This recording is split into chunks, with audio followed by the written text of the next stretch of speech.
Hey! Hi, Kyle. Are we live, Jones? Did We're we make it live? I think we're live. Do you think they can even hear us? We don't. There's no way to know. You know? My gosh. We could be extremely loud right now. Oh. Let us know if we are super loud. Are we loud? Very loud. We get loud? Let's sing loud. Okay. Yes. Tell us everything is okay. Digital blood. If everything is okay, give us the words Live. Missy Elliott. Yeah, you and your codes. Missy Good. Elliott. Sound okay? Hear you? Yes. Okay. Look. Everything. Oh, hey, I think we did it. Wow. So yeah. So there's lots of different things happening tonight. We have a brand new spanking camera.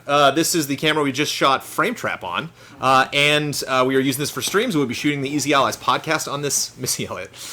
See, this is what you get. Yeah. This is what you get. I'm happy to see a Missy Elliott wall. Yeah.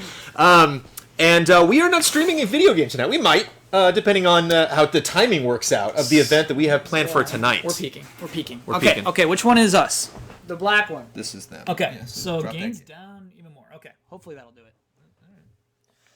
You also adjusted in the. So yeah, so hopefully the camera should look a little bit better. We're still working out the tech. We're still, Specifically, we have lots of inputs, outputs. We have some videos you're gonna be watching today. We are, if all goes well, we're gonna be ending with a brand new episode of. Kyle looks intimidated So of Don's Discount Gaming. But specifically, we're also missing a lot of people tonight. So we have no Huber, we have no Blood. We got Blood on live via satellite. But we Blood's a good guy. we have no Huber, we have no Damiani, we have no Brad Ellis. Yeah. Their opinions will be making a presence tonight, but in Yes. person they will not. But today we are slightly moving the camera, Trying. getting a better angle. Oh, a little down a little bit. Yeah. Okay. Oh, earthquake, everybody. Whoa. Hey.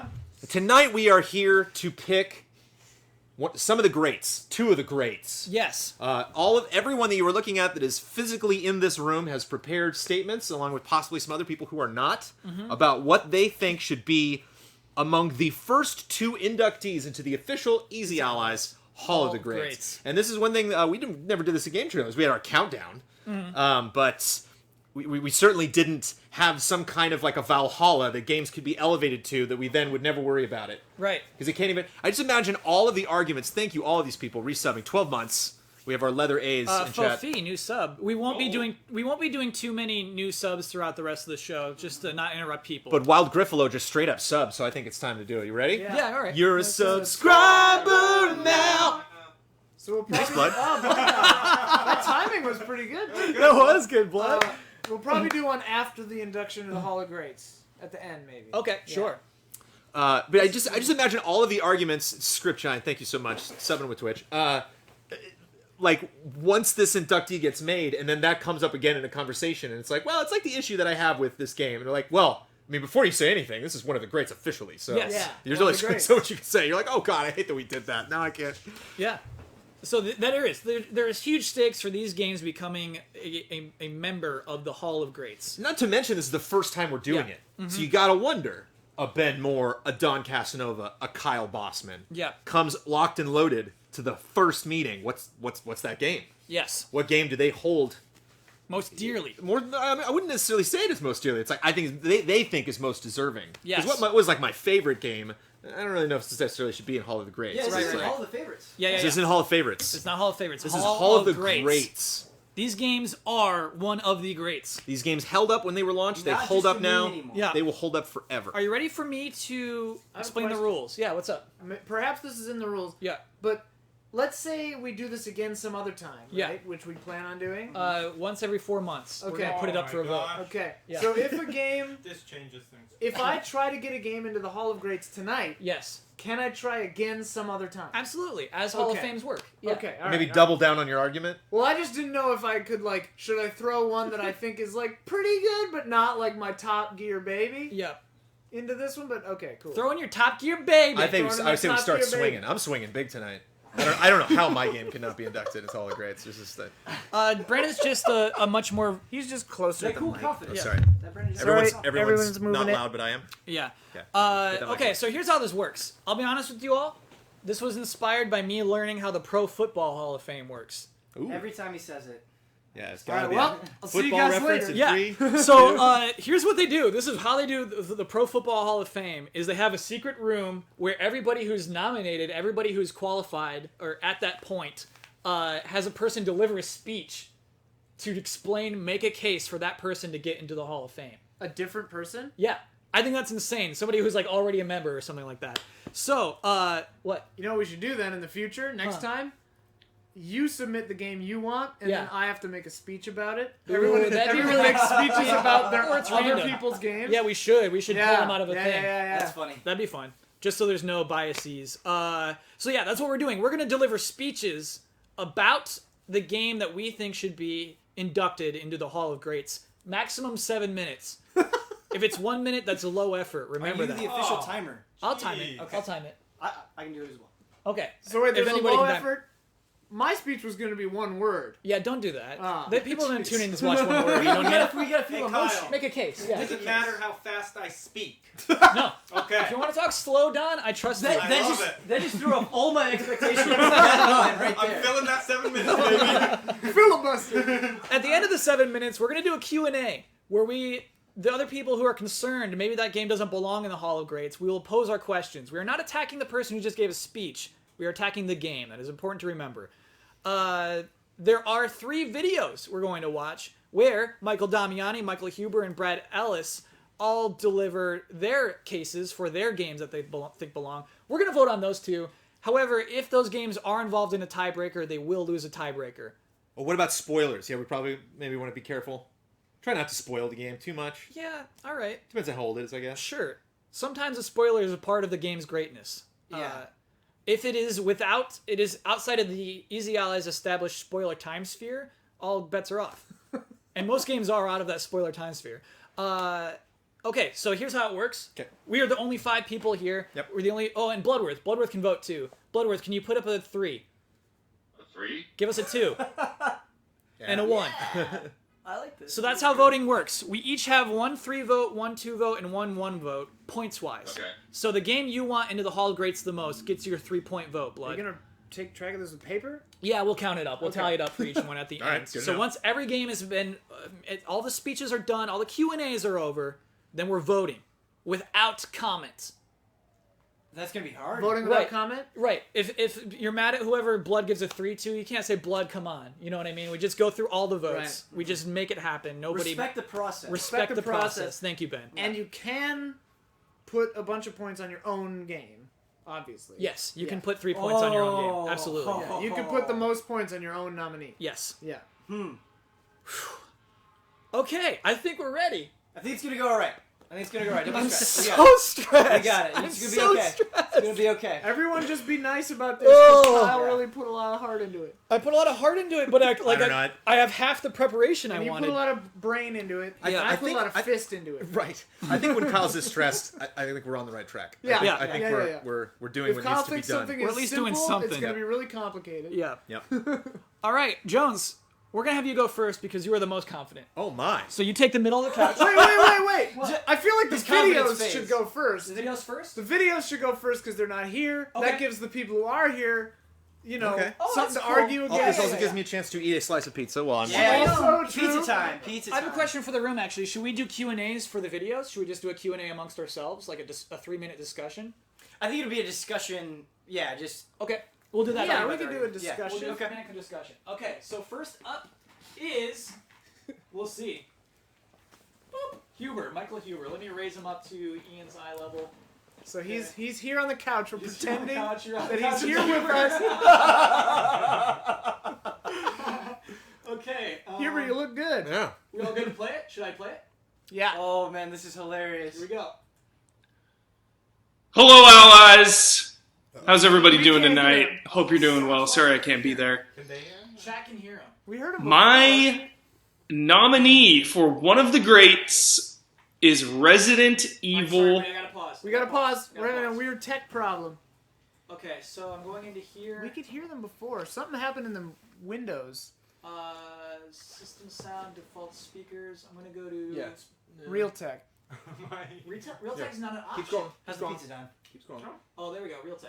Not bad. Alright, it's not bad. It's not bad. We'll take not bad. Maybe Skype's using We'll it? take not bad. That might be. It's because you changed the thing Excellent in Skype or yeah, feisty. yeah, yeah. All right, so let me try playing. Is everything still good?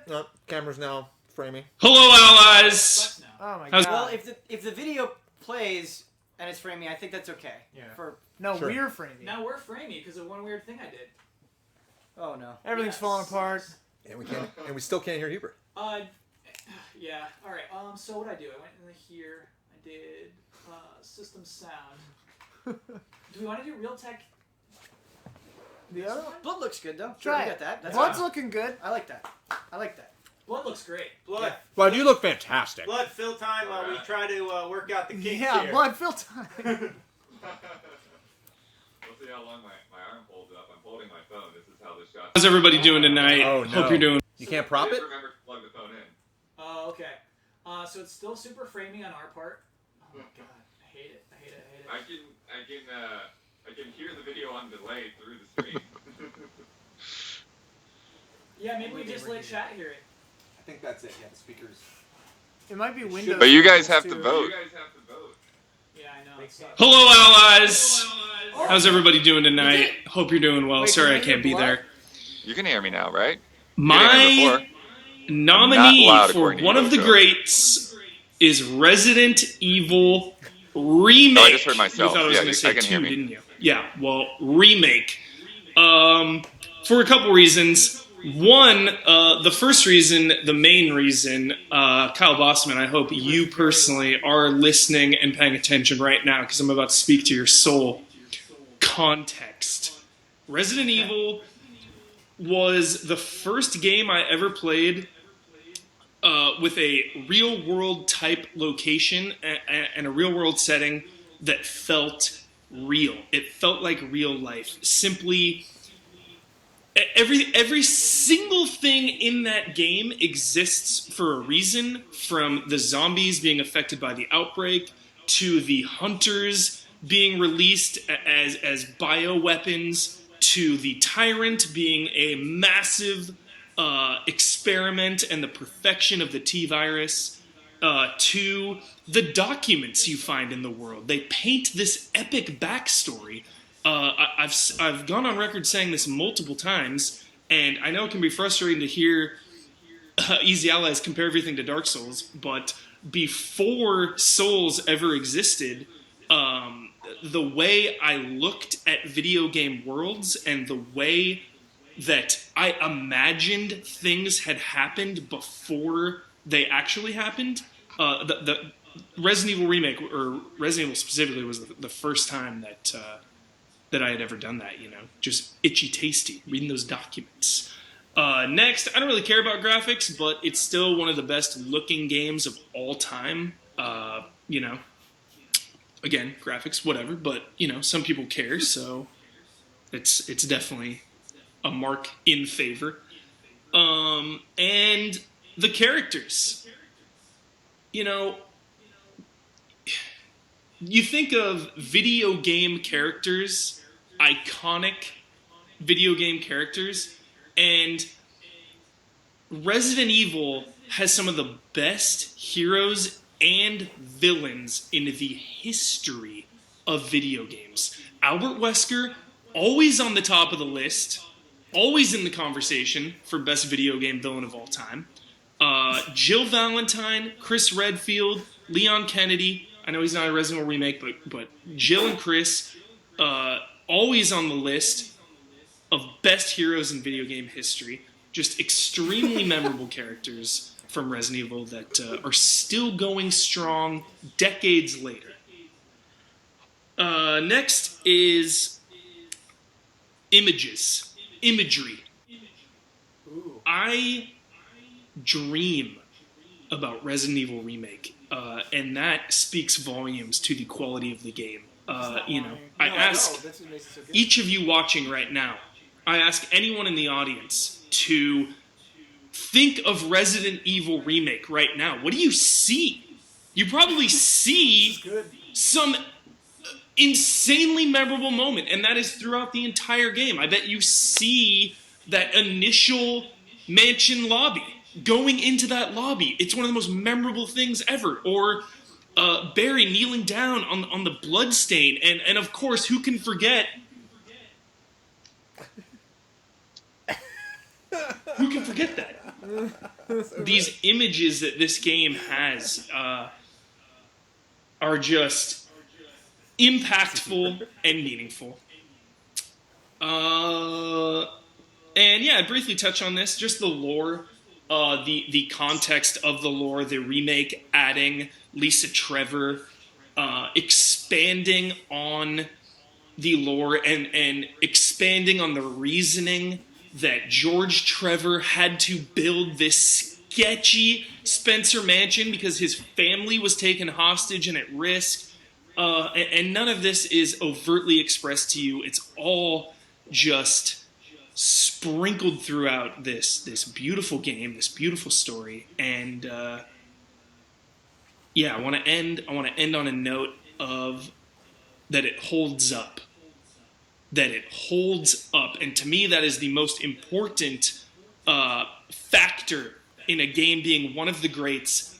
Does it hold up? Ask yourself, can you queue up Resident Evil Remake right now? And is it still just as good now as the day it came out? Whoa, he just ends it there? Love it. Whoa! His impassioned Drops the mic. speech is so good. So, Jones, I think we're gonna have to reset Elgato. You want me to do that now? Yeah, we'll just dump it and then bring it back in. Yeah. We're gonna Down here. dump the can, bring it back. Dump the cam and bring it back. There we go. We're back. Kind of. Getting back. In the process of coming back. We're getting back. Yeah, sorry about that frame rate, everybody. Yeah. That was There we good. go. Hey. Oh, Oh, there we go. Oh, nice. That The frame ups rate and is back, downs. baby. All right, you want to do a 3-minute discussion about Resident Evil Remake? Okay, everybody knows I love Resident Evil a lot, so I can be totally negative. I can completely get on that other side of the debate thing. Yeah. I have an extreme problem in awarding one of the first games to go in the Hall of Greats a second chance. A game that, well, yeah, that game's great. They already made it. And then they made a director's cut of it. And then they made it again. They made like 5 versions. Yeah. So to be like, oh, this game is so polished, it's so great, the story is so refined. It's like, well, yeah, it's a third time they've told it. I don't think you can knock it against the great. It's the best version of that game. I don't think you can knock it down for that reason. Sure, it's just, there's no question to me why that's great. They went back to a great game. What? And No, come on. got the money How many- to make it better. It's like, of How many course, bad it's a great game. how many bad remakes are there, man? Like, There are bad remakes. No one's saying you make a remake and it's great, but like, I mean, there are not a lot of remakes like that game where like it's not like, oh, we're gonna change this little story bit here and there. Like, no, from the ground up, we're gonna remodel every enemy, every environment, totally remake the story. The dialogue in that game is not great. There was like one bit actually I love near the end where Wesker's like, he's like, and that's my evil plan, and Chris just starts laughing, and Wesker's like, hey, Chris, stop laughing, Chris. It's like, this is ridiculous. I love RE. Crimson Heads, though. I love RE, but I think one of the reasons I like RE, then again, I mean, Huber's just gonna beat the pulp out of me when he gets back, but it's camp, so I can't. It's tough for me to put a Resident Evil game on the same caliber as like a Last of Us, or even something like a StarCraft, just like that size and that scope. As far as like memorable characters, it's like, yeah, like Jill Sandwich. Jill's a memorable character, but it's like it's because she reached narrative highs we've never yet explored in games, or because they said Jill Sandwich and she's got an outfit you'd recognize. A big part of Huber's appeal was the legacy beyond this game. True. Whereas we are just talking about the one game. Does hold up. You can play Remake today. That's what I want to you talk wouldn't, about a lot. You wouldn't be like, this game clearly came out in 02 or whatever. Like, Right. Do we all agree that holds up should be a factor in Hall of Greats? I liked it. I think it is a path that you can take that is valid. Okay. But is not necessary. Not to be a- required. Yeah. No, certainly not. Okay. Here's a question that I have. Sure. Hubert talks a lot about Wesker as one of the greatest villains of all time. Yeah. I like Wesker, and he is iconic to Resident Evil. I want more on why Wesker is such an incredible villain. What is it? What makes it? Sunglasses. Right. I'm honestly not exactly clear on what Wesker was up to, but that's just because I haven't played Resident Evil in a lot of years. I don't remember what his deal was. But I feel like a truly memorable villain I would remember. Yeah. What sucks is that when the person is here, this is why it's bad Huber's not here. Huber Right. would be He able to would- respond. He'd be like, He'd be he's up. trying to do yeah. T-virus and blah, blah, blah. And I'd be Yeah. like, oh, yeah, right. yeah, I mean, Multivirus. I honestly, I think a lot of these, all of the greats, we're not going to find actually great villains. and I don't know if I would consider Wesker a great villain either. But like what he said about Itchy Tasty, like that's cemented in my mind. Yeah. Oh, Itchy That's the Tasty. best. But Itchy Tasty was in the original. You can't be like in Remake. Like that was in the original Resident Evil. Yeah. So you can't. Yes, you can. That was the end of our 3 minutes. All right. That was the end of our 3 minutes. I know where Jones is going on this one. All right. Do we want to bring up our next video? Let's do Sure. the next video. Okay. Next And video. we gotta pray that we don't lose our frame rate when this Yep. video starts. Yeah. It'll get We once do, we're done we'll with the videos, it'll get better. We won't Yeah, have to yeah, worry yeah. about this. So keep that in mind. We have 2 audience, more please. videos. 2 more videos. Wesker's no Next way. up, Brad Ellis. Apparently, Blood is a lot louder than we are. Maybe we can just turn us up on there. I tried Blood. If you can change that on your end. No, maybe- just turn us up a little. Yeah, I don't think I can change it on my end. All right, so go down with the cursor. Down, down, down, down, down, down. Oh, we're maxed, aren't we? No, not our right? mic is like not There. Yeah. Up, up, up. Us up. Yep, yep, yep. Yeah. Up, not up, too, up. not all the way, but. Yeah, there we go. Okay. That's And my then audio test right there. right click on Brad. Testing. Hello. All right. We're talking. Here Now we the go. picks from Mr. Bradley Ellis. Wait, put him up a little so he's head level with Ian. There we go. Yeah. That Hi, was good. Brad. Hey, Brad. Hey, Brad. It's like Brad's here. What's up, Brad? Hello, everyone. Brad. Brad Ellis here. I'm sorry I could not make it to the first ever Hall of the Greats, but I thought I'd give my nominee and let the panel decide. This entry, very special game to me. No surprise if you know me. This game is Dark Souls. Dark Souls 1, particularly. Dark Souls was the spiritual successor to 2009's Demon's Souls, a Sony exclusive that wasn't afraid to push back at players, you know? A lot of games at the time were kind of holding your hand, telling you what to do. Demon's Souls is like, you're going to learn, and you're going to be a better person for it. Flash forward 2011, Dark Souls 1 comes out. Dark Souls 1 takes everything great about Demon's Souls and just expands on it in the best possible way, I'd say. Gone were the more linear level structures of going to the Nexus and warping to a certain world, and now everything was open and interconnected brilliantly, by the way. The game gave you a sense of freedom and dread at all times, right? So, for example, at the beginning of the game, close to the beginning of the game, you start at Firelink Shrine. Firelink Shrine, you immediately have multiple ways to go, right? You could go to the Undead Burg, which I would definitely recommend for your first time especially, or you could go down to the Catacombs, which may not go so, you may get kind of destroyed by some skeletons. But yeah, it gave me that freedom I kind of wanted. The NPCs in this game are great. You never know exactly what they're up to. They could be super misleading, like Lautrec, even though he is Yurt 2.0 from Demon's Souls, but he does a great job of giving you this feeling of unease around him, like Petrus of Thurlin, a man from the Way of White Covenant, who's making himself out to be a holy, higher being, super great guy. Just kidding. He's a dick, and he backstabs people. Don't trust that guy. The bosses, incredible. Obviously, 10 out of 10 bosses, except for the Bed of Chaos. Pretty bad boss. But, yeah, world's fantastic. The lore is great, man. The combat, perfection. Add on the incredibly awesome Artorias of the Abyss DLC, which expands upon the lore and kind of things that you thought true may not be so true after playing that game. And they had a great cutscene with Sif. If you do the DLC first where he recognizes you, and also the PvP, man, it's so much fun. There's nothing like when you're first playing a Souls game and you get invaded. The feeling of dread and anxiety. It's unreal. But yeah, Dark Souls 1, my nominee. It's one of the greats, right? You know, it's gotta be. But anyways, thanks for watching, everybody. Praise Miyazaki and praise the sun. Makes a strong case. I realize we should just mute our microphone while they're talking. I tried. I pressed that button. Nothing happened. Oh, press it when it's blinking. Can I you pressed still it. It hear didn't start us? blinking. Oh, okay. Yeah, you gotta press it. Are we muted right now? We're gonna have the kinks. Bop. You and We're not. well, We're not muted. not muted for me. Just random bop. Just random bop. Okay, want to talk about Dark Souls?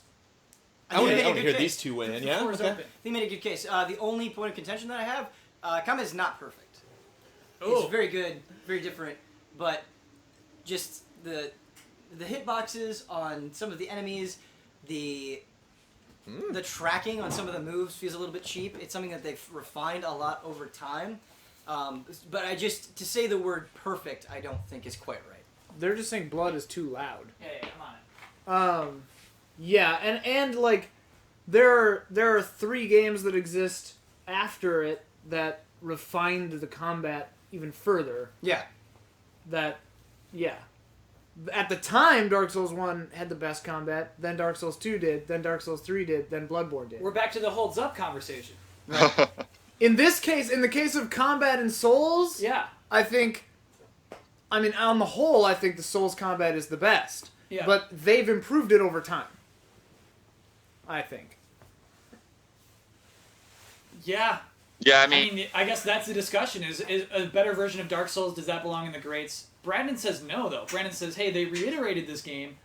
The original should go in. Well, that's a sequel though. That's a different story. Okay. Yeah. Dark Souls is definitely a different vibe. Especially because it, had a different title. I felt like it created its own franchise. Who's never got Demon Souls 2. Yeah. But we clearly when they hit that Dark Souls Yet. 1, they knew what they were doing. Right. I just never played it yeah, except on a troll stream. But I can't remember if that was Dark Souls 2 or 1. Blood, what's up? yeah. Still I mean, I nothing don't to- really have any argument against it being in there. I mean, I would just say, like, kind of what Ben was saying, that, like, there are times where the combat is kind of, trick the AI into, like, attacking a wall or something, so, that you kind of break the game a little bit sometimes to pass things. And then the Covenant stuff was super obscure at the time, so it was really hard to figure out how to take advantage of it without consulting a lot of guides, which I think they did better even in 2 to, like, really make that online interaction more fun. You taking notes for the next segment? I'm writing down some thoughts for my own game, yes. Does that mean we've said all we want to say about Dark Souls? Dark Souls is great. No, I do want to say I think like everything else, I think Brad totally nailed. Yeah. Like that world, I think it is the best world in any of the Souls games, in my opinion. I'm not counting Bloodborne in that. Yeah. I think that's a separate conversation, but to me, nothing is as impressive in the later Souls games as the progression that you can do in 1 and how that's presented to you, and how big of a leap that is from Demon Souls, which is a phenomenal game in its own right. And I think that, in and of itself, qualifies it as one of the greats. Yeah, I totally went the quote-unquote wrong way in that game and had a blast doing it. Ooh. And again, Blood gets the final thought. That's 3 minutes. Jones, I gotta use the restroom. Would you Okay. explain to any new viewers what we're doing right now? Hi, everybody. Tonight is the Hall of Greats induction ceremony. The very first time we are inducting games into the official EZA Allies Hall of Greats. And that's pretty much exactly what it sounds like. We want to decide what we think are the best games. As you can see, we do have an uneasy alliance here among the group. So this is not the easiest thing to do. We were just saying earlier on Frame Trap that we're pretty civil around each other, but like when you get into Goaty talk, when you get into, it's one thing to talk about, is this game, 4 stars or 4.5 stars? Is this sequel better than the original game that came before it? But like, is this FPS better than this strategy game? Like, oh boy, that's a juicy argument that it can never end and go on forever and ever. and because after a certain point, it's based on nothing but opinion. Right. So the only way to argue opinions is to scream them louder than Yes. someone else. Yeah. So if you have to come up with a correct answer, Will the Hall of Greats be available on the website? We should have we will easyallies.com/Hall of Greats. All right. yes, You can go we in will for sure add that to the and website. chart Right. everything. Yeah. But now Another this means $500. that anytime we say one of the greats, that means that there is literally an answer to that. Yes. Right. Where we have 2 greats at the end of the evening. You can't say one of the greats if it's not one of if the it's greats. not one of the greats. Yeah. And every 4 months, 2 new games will be inducted into the Hall of Greats. Is Yeah. that correct? Yeah. Okay. So every 4 months. If something doesn't make it into the Hall of Greats, can you bring it back up in a Absolutely. future? Okay. Yeah. Absolutely. Okay. Cool. Eventually, Pete Rose made it in. Did he? Okay. Yeah. I thought he cheated or whatever. He did. I don't understand sports. He gambled. Opinion, yeah. Um, I'm pretty sure he's not in there, but oh well. Are we This good is for- like a formal version. Are we good for Michael Damiani? Let's hear Damiani. Yeah. We're always here good we for go. Michael Damiani. Let's do it. Okay, I'm gonna raise him up a little bit. Yeah, he's not really to Oh, scale. yeah, you say it's gonna be one of the greats. Yeah. Yes. All right. We good? We got. We're good. is not Ooh. inducted, someone said. Okay. Sorry, Pete Pete Rose. Rose. Yeah, no way. Pete Rose. Sorry, Pete Rose. Click that. Yeah, Like, give it a good click, Jones. I just think you can hear it. How do you click? It's a click. I don't know. Maybe it takes a double click. We'll just be quiet. Doesn't want to mute. I'm gonna mute us. This is the echo that's killing them. Everybody Oh. wants to complain about the echo. Okay, here we go. Hi everyone, sorry I couldn't be there tonight, but my pick for this evening is going to be Metal Gear Solid. Just probably one of the greatest stealth action games, one of the best stories, great voice work, great writing, one of the first games to show that you could have like serious story, soundtrack and writing and voice work, put it all together with a great actual game. I hadn't seen anything like that before. It was just amazing. The stealth mechanics, using sound to lure guards out. You had the choice where you could strangle, like when you grab them, strangle them to death, break their neck, or just knock them out. It's like little things like that, like walking through the snow and the guards seeing your footprints and going on alert. And whole alert system, like having to hide, like that tension there. Just figuring out ways to get past everything without being seen. The creativity that you had, because there were like items you could completely miss, items you picked up that made your life easier, and having those just like made like a huge difference.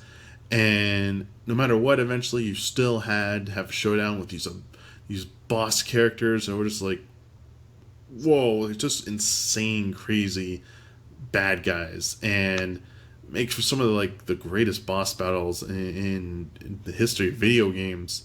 I mean, come on, Psycho Mantis, read your mind, those mind tricks, moving your controller.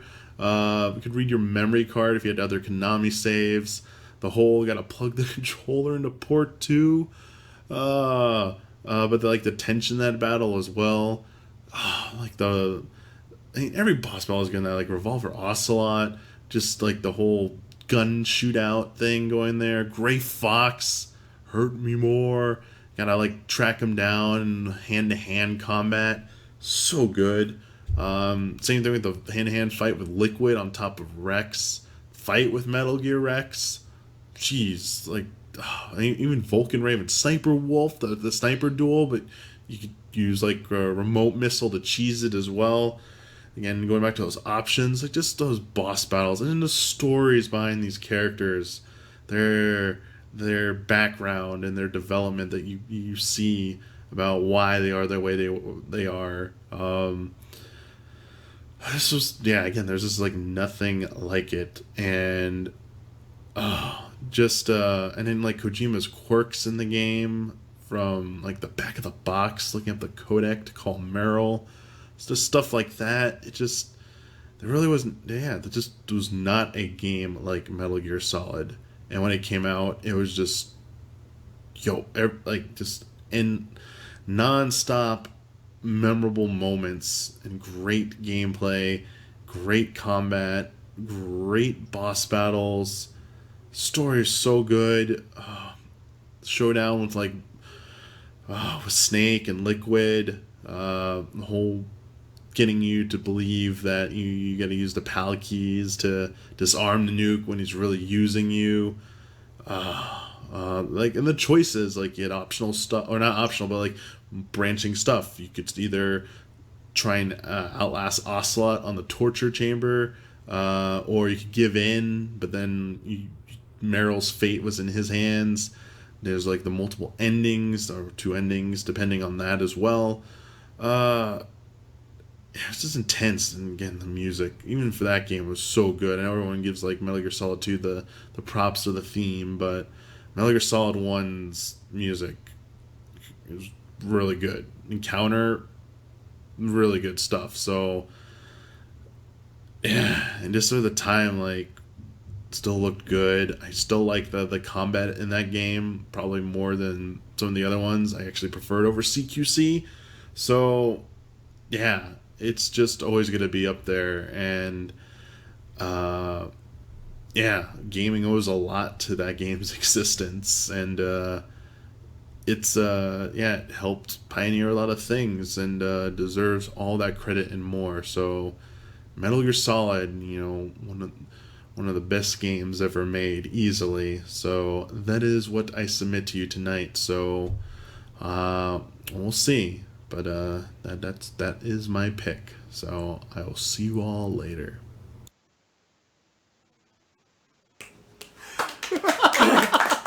You just described the entire game. Count the so's. Yeah. Okay. Do we want to? Yeah. Let's put 3 minutes on the clock. Here we go. Metal Gear Solid. Damiani's right. Damiani's right. Damiani's right. Let's just spend the 3 minutes describing other parts of that game. Opening credits. Directed by Swimming who? in, Directed by someone? swimming. Video games are directed by people? Oh, that's You true. climb Yeah. the blocks. You go under the car. You go under the truck. There's that part of the warehouse where you can't use weapons and The it's sniping green. part is good. No, seriously, Sniper Wolf. Seriously, Sniper Wolf. realizing, okay, now we're in 3D. Let's do this. Let's have a sniper battle with someone. And it's not like a cheap thing where it's like, well, she's up there, and then she's over there, and then she's over there. You go through the fight the second time. Like, every time you do that fight, it's like, where are you going? Where are you going? Oh, I see her. There she goes. I'm trying to shoot her while she's running. How you're introduced to Sniper Wolf, what she does to you, what you learn about her after the first battle, and then after the second battle. Like, most bosses, just a health bar and a list of moves. Not so in Metal Gear Solid. It's my favorite game, so I'm a little biased here. Well, And it's full of greatness. Metal Gear Solid's about something. Yeah. Which is what you can't say for a lot of the games we're going to bring up tonight. yeah. Metal Gear Solid is about something. It stands for something. Although, personally, what it stands for gets really weird and muddy at the end. I don't know. Weird and muddy. What does the story? Or Yeah, once it What do tries, you mean, yeah, what? once it tries to prove its point, it does kind of lose me, honestly. All right, we need to settle this. This needs to be a video. We still have I time, watched Blood. it What do you recently. mean? We still have time. What do you mean? What's that? What do you mean? It Where does it lose you? it loses me, and like all the real world stuff it starts talking about. I don't know. It feels heavy The handed. Gulf War. Do you mean the Gulf War babies? That's a real part of it. I know, it's just funny to say. The Gulf War syndrome. It's the Gulf War If they syndrome. had taken that out, would it have Yeah. been different? Just the Gulf War babies part. Oh my god. I think it strengthens in the end, Blood. That's why I'm tossed. That's why I'm tossed here. Like the ending is so thematic. Bless you. Bless you, Don. Thank you. Don, you play Metal Gear Solid? You know, I did play it, but I really don't remember all that much about it. So, Valid Oh, point. it's gonna hurt. Damiani brought back a lot of good memories there. I gotta say. A lot I actually of good think memories. Damiani's strategy of going through all the parts was effective. I kinda Because forgot now we're all about like, it. yeah. Yeah, that was cool. And all those bosses all of those bosses are more iconic than any of the people Hubert brought up in Resident Evil Remake. Oh, yeah. They're all better villains. All of them are- Each of yeah. those bosses is a better villain than Wesker. On the list every time. I don't disagree. Yeah. It's one of the greats. It's one of the Lock it greats. in. It's probably one of the It's greats. going to be one of the greats. Can you at some point Oh. put these on the screen somewhere? Yeah. Blood, we got enough tech going on. Good. It That's is a going good to be call. hard. It is going to be tricky, Blood, but I'll We'll do do what I it. can. Maybe we're doing the voting at the end. Blood, that's Yeah, a good we'll idea. do it. Thank you. Blood, thanks. Great. Our Great Our 3 contribution. minutes is up, and so are our videos. We're out of videos. Excellent. Okay. Brandon, you want to go first? Sure. Okay. All right, Brandon Jones. Don, will you get up on the couch next to Jones? Jones has to take the middle spot. Sure. Get in the center, Jones, as you make your case.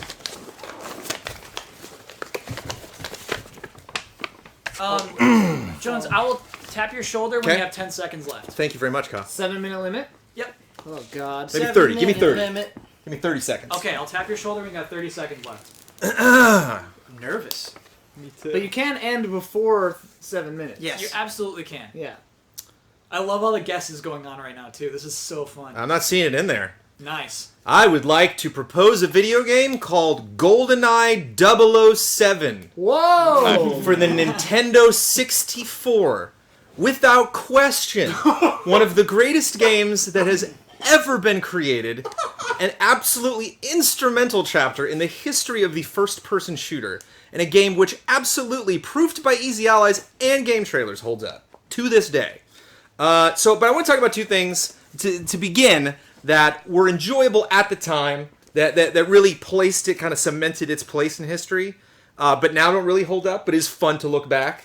I would, if I was doing a top 100 bit, I would open with this. I mean, popularized 4-player couch co-op. I mean, really, any kind of multiplayer gaming up until that point, mostly done on PC. Maybe the occasional game, but like, here comes PS1 era, N64 era. All of a sudden, I mean, I think this was the first, shooter game that I played that was split screen, and just, the amount of modes and just how inviting that game was. I feel like a lot of other obvious franchises in the PS1 era going into PS2 and beyond really just kind of copied, like, oh man, what are they doing to really make that split screen. When I think about screen cheating, GoldenEye immediately comes into my mind. So it's just that whole era, that game kind of encapsulated that. And one of the first uses of an analog stick on a controller that I felt really elevated a genre. That, if you had played, Doom, obviously, on, like, a console, it came out on the Super Nintendo and Jaguar and stuff, like, what are you doing? You should play that on a PC. But, here we have this amazing console, which has not only this analog stick, which I'm using to move around, but this trigger. I'm actually, like shooting a gun by pressing an actual trigger. And just that satisfaction. I mean, now, if you go back and play, GoldenEye, you might emulate it and play it on a different controller. But, playing that original game, even just going back with Huber competing, and just like, getting back to the C buttons and remembering that. So those were fun memory-wise, but I don't think, obviously we're used to analog sticks now. Obviously, multiplayer shooters have come a long way since then. There are 4 things that I think are incredible about this game, and I think still hold up to this day. The cheats in GoldenEye 007, you have to earn. You get those cheats by beating certain levels in certain difficulties under a certain time period. And obviously, the cheats you want, the unlimited life, the unlimited ammo, all that stuff, are extremely difficult. There's one that, if you're lucky, you can even like speed past the first part of that level to get to a point, but there's one character who appears randomly, and if he isn't where you need him to be, you gotta go back and do that whole thing again. And even like today, that doesn't happen a lot, where the game will very clearly give you a very specific challenge and say, do this, and then you get this amazing cheat. It's either like, you gotta enter the codes, once you beat the game, you unlock all that stuff. Actually, props to RE7 this year for actually having like cheats that you get, ammo, weapons you unlock by actually doing better at the game. As of that day and before and since, I don't think we've gotten many actual realizations of real film environments in games. Like, the best movies that we think of that are like, or the best games we think of that adopt a particular property, are just like, oh yeah, this is in that vein, but I'm just gonna kind of like make my own environments. Yeah, it's a Harry Potter game, but like Hogwarts kind of looks like this. I don't know. Whereas like, you watch that movie and you play that game, and considering the technical restraints that they had on the Nintendo 64 to actually realize an environment and have it be recognizable, and how many times I would go through a game and be like, oh yeah, I'm on the runway. Like, oh yeah, I'm in that like jungle area. Like, oh yeah, that's what the dish looks like when you're fighting at the end of that. To this day, you can please in chat like tell me those like movie games that were not just like, oh, fun realization. Yeah, that voice actor kind of sounds like that character, and these abilities are fun. But like, no, the environment that I am in is a 1-to-1 translation. Granted, it was the N64, so it did not have the resolution of the feature film. Amazing selection of weapons, and granted that they completely doubled down on that in Perfect Dark. You had your secondary firing rates and stuff like that, but like selecting through that, actually having like the switching back weapons, so I'm not actually I'm going reverse through the arsenal, that was like a secret code that I would just do that, and like, oh, I know I gotta hit these 2 buttons at the same time, and all my friends would freak out like, how are you doing that? And just the fact that if you change one of the multiplayer modes and literally just pick all pistols, or we're just using projectile weapons, or we're just using bazookas, doesn't matter the map, doesn't matter the mode, completely changes the gameplay. That is an excellent arsenal for a first-person shooter. And finally, different objectives for different difficulty levels. So when you up the difficulty, it not only increases the health of everything you're fighting, not only increases the damage that you're going to take, once people attack you, but actually changes what you're doing. So like, you might not even go to an entire section of the map, or you might like pass an object and be like, what is that? I don't know what it is. I'm just playing on easy. And then later like, oh, on easy, I just walked through that door, but later, like, I gotta do what a spy would do to actually, like, hack that, or I need to get this information now that I'm getting out, or there's something I did in a later level that once I played the harder part of the earlier level, I realized, oh, that's why I had that equipment or information, or that's why that thing happened in the plot, because I needed to play the hardest level of difficulty on that level to completely understand everything that was in the environment that happened progressively in the story leading up to that. And that is GoldenEye 007. I think a game that I can play any old time. I think the game that holds up. It has the music from the film, has the environments from the film, even brought in other characters from other 007 movies, which again show me the licensed film game that does that, which kind of like celebrates the franchise as a whole. They got a level from Moonraker, they got a level from You Only Live Twice, I believe, bringing Baron Samedi and all these other people into it. It's such an amazing celebration of not only the film GoldenEye, but just 007 in general. And if you are a first-person fan and you have not played that game, you are doing yourself and the video game industry a disservice. One of the greats. What was that? Just 6 minutes. 6 minutes. Wow. That was good, Jones. That was very good. Jones. That was very, For very GoldenEye. good. For GoldenEye. One thing I've got to add for GoldenEye is the Q&A's begun. not only just the faces that look, pretty much like real faces for the time, but the reactions. The fact that like when you shoot somebody, like they react to where you shoot, and there's like how much fun you can have shooting guys and seeing them react to your bullets. And not many games Jones. really have pulled that off very well. Jones, how can we justify putting this game into the Hall of Greats when there are games with a right analog stick and a game with a keyboard and mouse? You can shoot a gun out of a guy's hand, by the way. This is true, and catch it in midair. One guy actually drops a gun as he tries to shoot you with it. I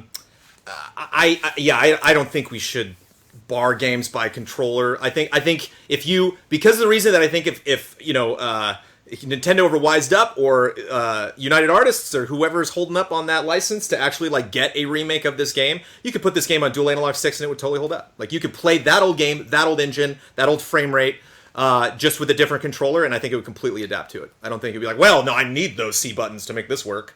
I just we just hadn't evolved to that time. So, and I saw some people point up in chat that there was not music from the film. There absolutely was music from the film GoldenEye, from the actual score. If you there's kind of like this like bell, like boom, boom. There's like this echoey like bell sound that was in the score all over the place. It's in a bunch of different levels, and yeah. Proximity mines are very good. Yep. Yes. I love proximity mines. The levels too, really. Like so many of those levels are just perfect. I'd say the only thing that really doesn't hold up is just the controller. Just having to control it because of the limitations of the time. Yeah. Like anybody who's played Perfect Dark on 360 knows it holds up. You can. It's. I don't play Perfect Dark on the 360 with the dual analog stick. I'm like, what is this game? It's like, oh, this is Perfect Dark, but I'm now playing it with the analog stick. Yeah. It's like, this is how my memory was making me play this game anyway. Now I just can. It still looks disgusting, though, right? No. Visually? It's old.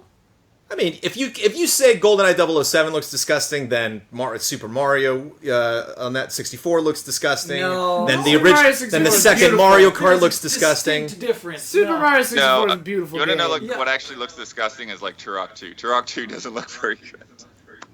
Right. I think because it's not just obviously blocky hands, blocky bodies, blocky faces, but I think just the effects in that game, just like the putting bullet holes in something. I remember like spelling words on walls. I'm like, never done this in a shooter before. So I definitely think it was going for a more realistic tone, which lends it to a more Yeah. gray color palette. So it doesn't have the benefit of being a beautiful Mario 64 world. But yeah. That's our time. Oh. That's our Q&A. Who's up next? I'll go. Oh, All right. all right. Were you whispering No, you were going to go? No, do it. Do Okay. it, please. I lost my notes. Wing it. Wait! The plan is working. I destroyed and ate his notes. I win. I win. My game shall reign I get victorious. to pick both games. Both games. I ate his votes. It holds up. Okay. Did you find your notes? Yeah. Is anyone timing me? Oh, Oh, I got Okay. you got it? I can get it too. We can all get it. All right. Brandon's got it. Whenever you're Let's ready, all baby. time it. All right, here we go.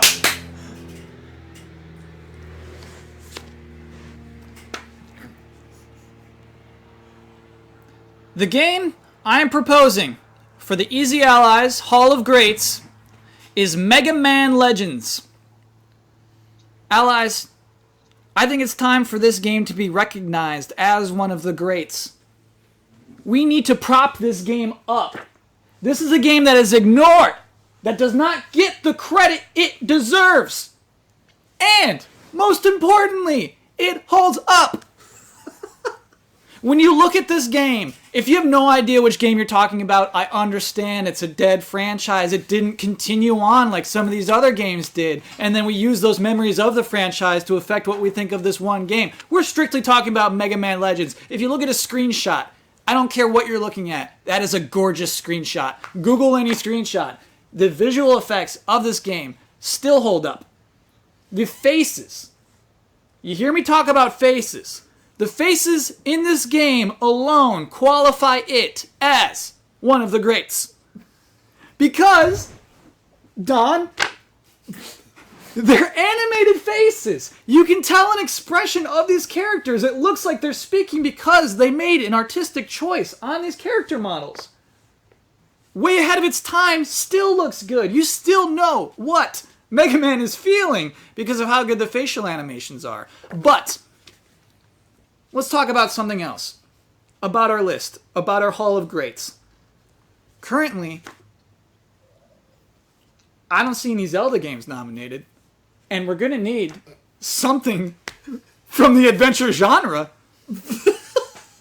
Mega Man Legends is easily the greatest adventure game we're talking about tonight.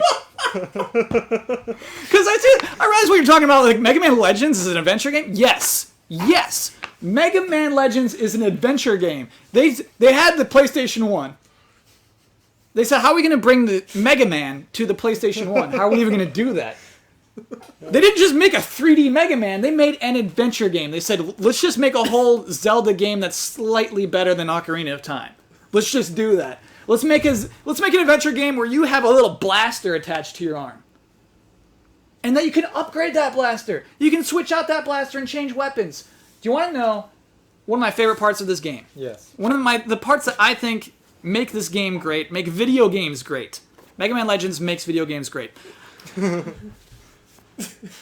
If you're doing all the side quests, if you're finding all of the secrets, if you are investing your time into Mega Man Legends, you get this ultimate laser weapon at the end. No big deal, right? If you upgrade that ultimate laser weapon to its fullest stats, you take down the final boss, who is normally super hard, kill it in 8 seconds. It's really cool to see, and that is the game giving back. You put time into the game, and the game gives back to you. You get to kill the final boss in 8 seconds. That's one of my favorite video game things. I love that very much. I love that there's context for the dungeons and the reason you go into the dungeons. That's who you are. That's what you are. There's context for the dungeons you can't go into yet. You don't have a license yet. I love the world of this game. Pretty early on in the game, the world gets destroyed. The city gets destroyed. Depending on how quickly you are able to save it, it gets more or less destroyed, depending on how good you are at being Mega Man. What's cool about that is that you can then rebuild the city. You can see the city rise to things that you didn't even see it as on your first wave through. The city's huge. The marketplace has such incredible vibes. Mega Man Legends is a vibes play. The vibes of Mega Man Legends are great. But I guess we can talk about that marketplace for a little while. The tune's so good, just the music inside of it, but also the way it makes that world real. People shop. Humans shop. And, I mean, in a lot of RPGs and a lot of adventure games, you go into a shop and it's a counter. This is a whole row, a whole mall of shops that are so beautifully realized, again, with the greatest sprite work attached to 3D models. It's just also consistent in a way that is vibrant. It's just beautiful to look at still. Anyway, you go into these worlds and there's things to do. There's people to talk to. There's a can you can kick into a trash can. Or you can also kick it behind the shop. You can kick it behind the shop. It's very fun. Yes. Let me prevent some things that are about to pop up in the Q&A. You cannot control the camera with the right analog stick. You do have to use L1 and R1 to change directions that you're looking in. You get used to it. You get used to it. It is a function of the game that the game is designed around. Obviously, yeah, I mean, it still has locking on. It still has basically Z targeting. But yeah, let's say that part of the game, you feel it. You feel the age on that part. But as we discussed, age doesn't make a game bad. Age isn't a reason we shouldn't consider a game one of the greats. Characters, one of my favorite things in any game, in any story. If you're talking to me, telling me a story, the most important thing is that the character, your main character, changes from the beginning to the end. Very few games do that. Does James Bond ever really change? With Mega Man Volnut in this game, there's a great change of the character from the beginning to the end. You learn much about that character, and that character learns about himself through the crazy mysteries of this world. The lore of Mega Man Legends is off the wall insane. However, it is still canon. It is still part of the Mega Man universe, which adds to its own, in itself, I think, interesting legacy. You feel like this is historical when you're playing this game. The things that pop up aren't random. It's not just a random element in a story. It is always something that matters. The ancillary characters. 20 seconds. Oh, okay. Nope, no more things. I just want to say, Mega Man Legends, let's give it one. We have the power to give it one. Let's let Mega Man Legends into the EZA Hall of Greats. Thank you, allies.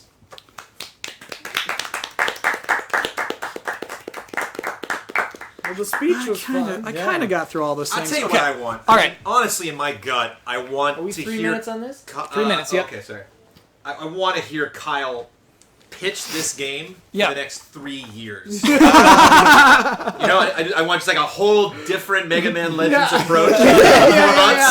Yeah. Let's give And it then, one like, this 4 months time. after that, Please, we've got every other like game. to the point where he like will just pick a scene and just act out all the parts, you know? Like I want to know more about this For game this than reason ever alone, possible. we cannot give it one. Q&As were specifically supposed to be about the game and not about the person, but I'll allow No, it. it's about the It's game. another thing, yeah. Kyle. Yeah. We love hearing You're about the you're game. the one that picked this game. This game looks great. I think none of us would have look at brought it. up the R1 Yeah, look at L1 it. thing. I need Look to at it, Google absolutely. a screenshot of The it. faces. The faces are good. They're good faces. Keep talking. You can keep talking. It's a little. I mean, well, honestly, Kyle, do you Yeah. feel bad putting Legends in ahead of a Mega Man 2, ahead of even Mega Man 1? Not in the slightest. Okay. Not in the slightest in those cases. It is... Those are some good faces. Show everyone the faces. I'm trying to find a good screenshot of it. Okay. Well, as I said, there's no bad screenshot Yeah. of Mega Man Legends. Well, I'm parsing it down from the fan art. Oh, okay, yeah, we can't a allow good fan art in there. Look at Yeah. That's what the game looks like. Motive. There is... I didn't even... Oh! I didn't even bring up voice acting. Voice acting is very good.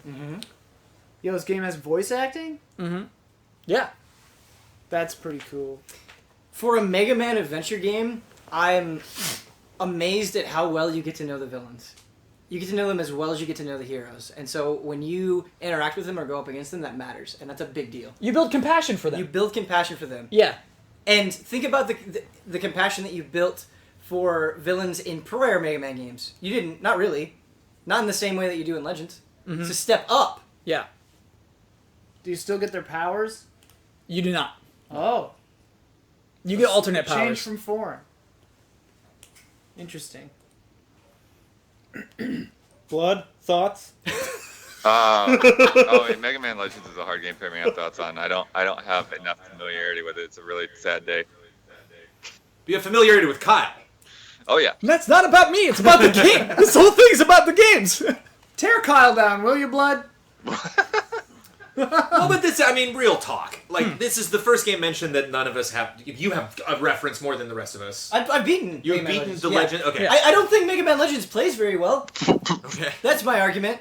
I think you were saying you get used to it. You do, but I would never say that it feels good. That's not how I want to. I've had a feel that sliver video in my game. toe for a week that I've gotten used to. Like I wouldn't say the popularity vote makes one game better over another. But Wow. you talk about like a Valhalla, you know, like the Hall of Legends, the Greats. You know, to put a game in there that This is our chance. Clearly, are a lot of games that are better. Yeah, just It's our chance to make a statement. Give it one. Give it one. You know what? Let's It's give our it. chance to make Hashtag a give it one. statement. Let's give it one. Give it 3 one. minutes. Okay. All right. Who's up next? Let me get mine out of the way. Yes. It'll probably be short. I'm You nervous. want to get up front for John? Yeah, I'll get up. Oh yes, I do. Johns, I'll take the phone back. Oh, John, you got to go in the center though.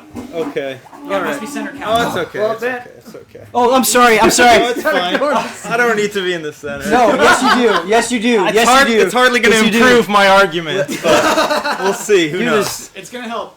This could be literally anything. Let chat keep guessing. This Yeah. is the best. Yeah. Give him a second to This is guess. the best part.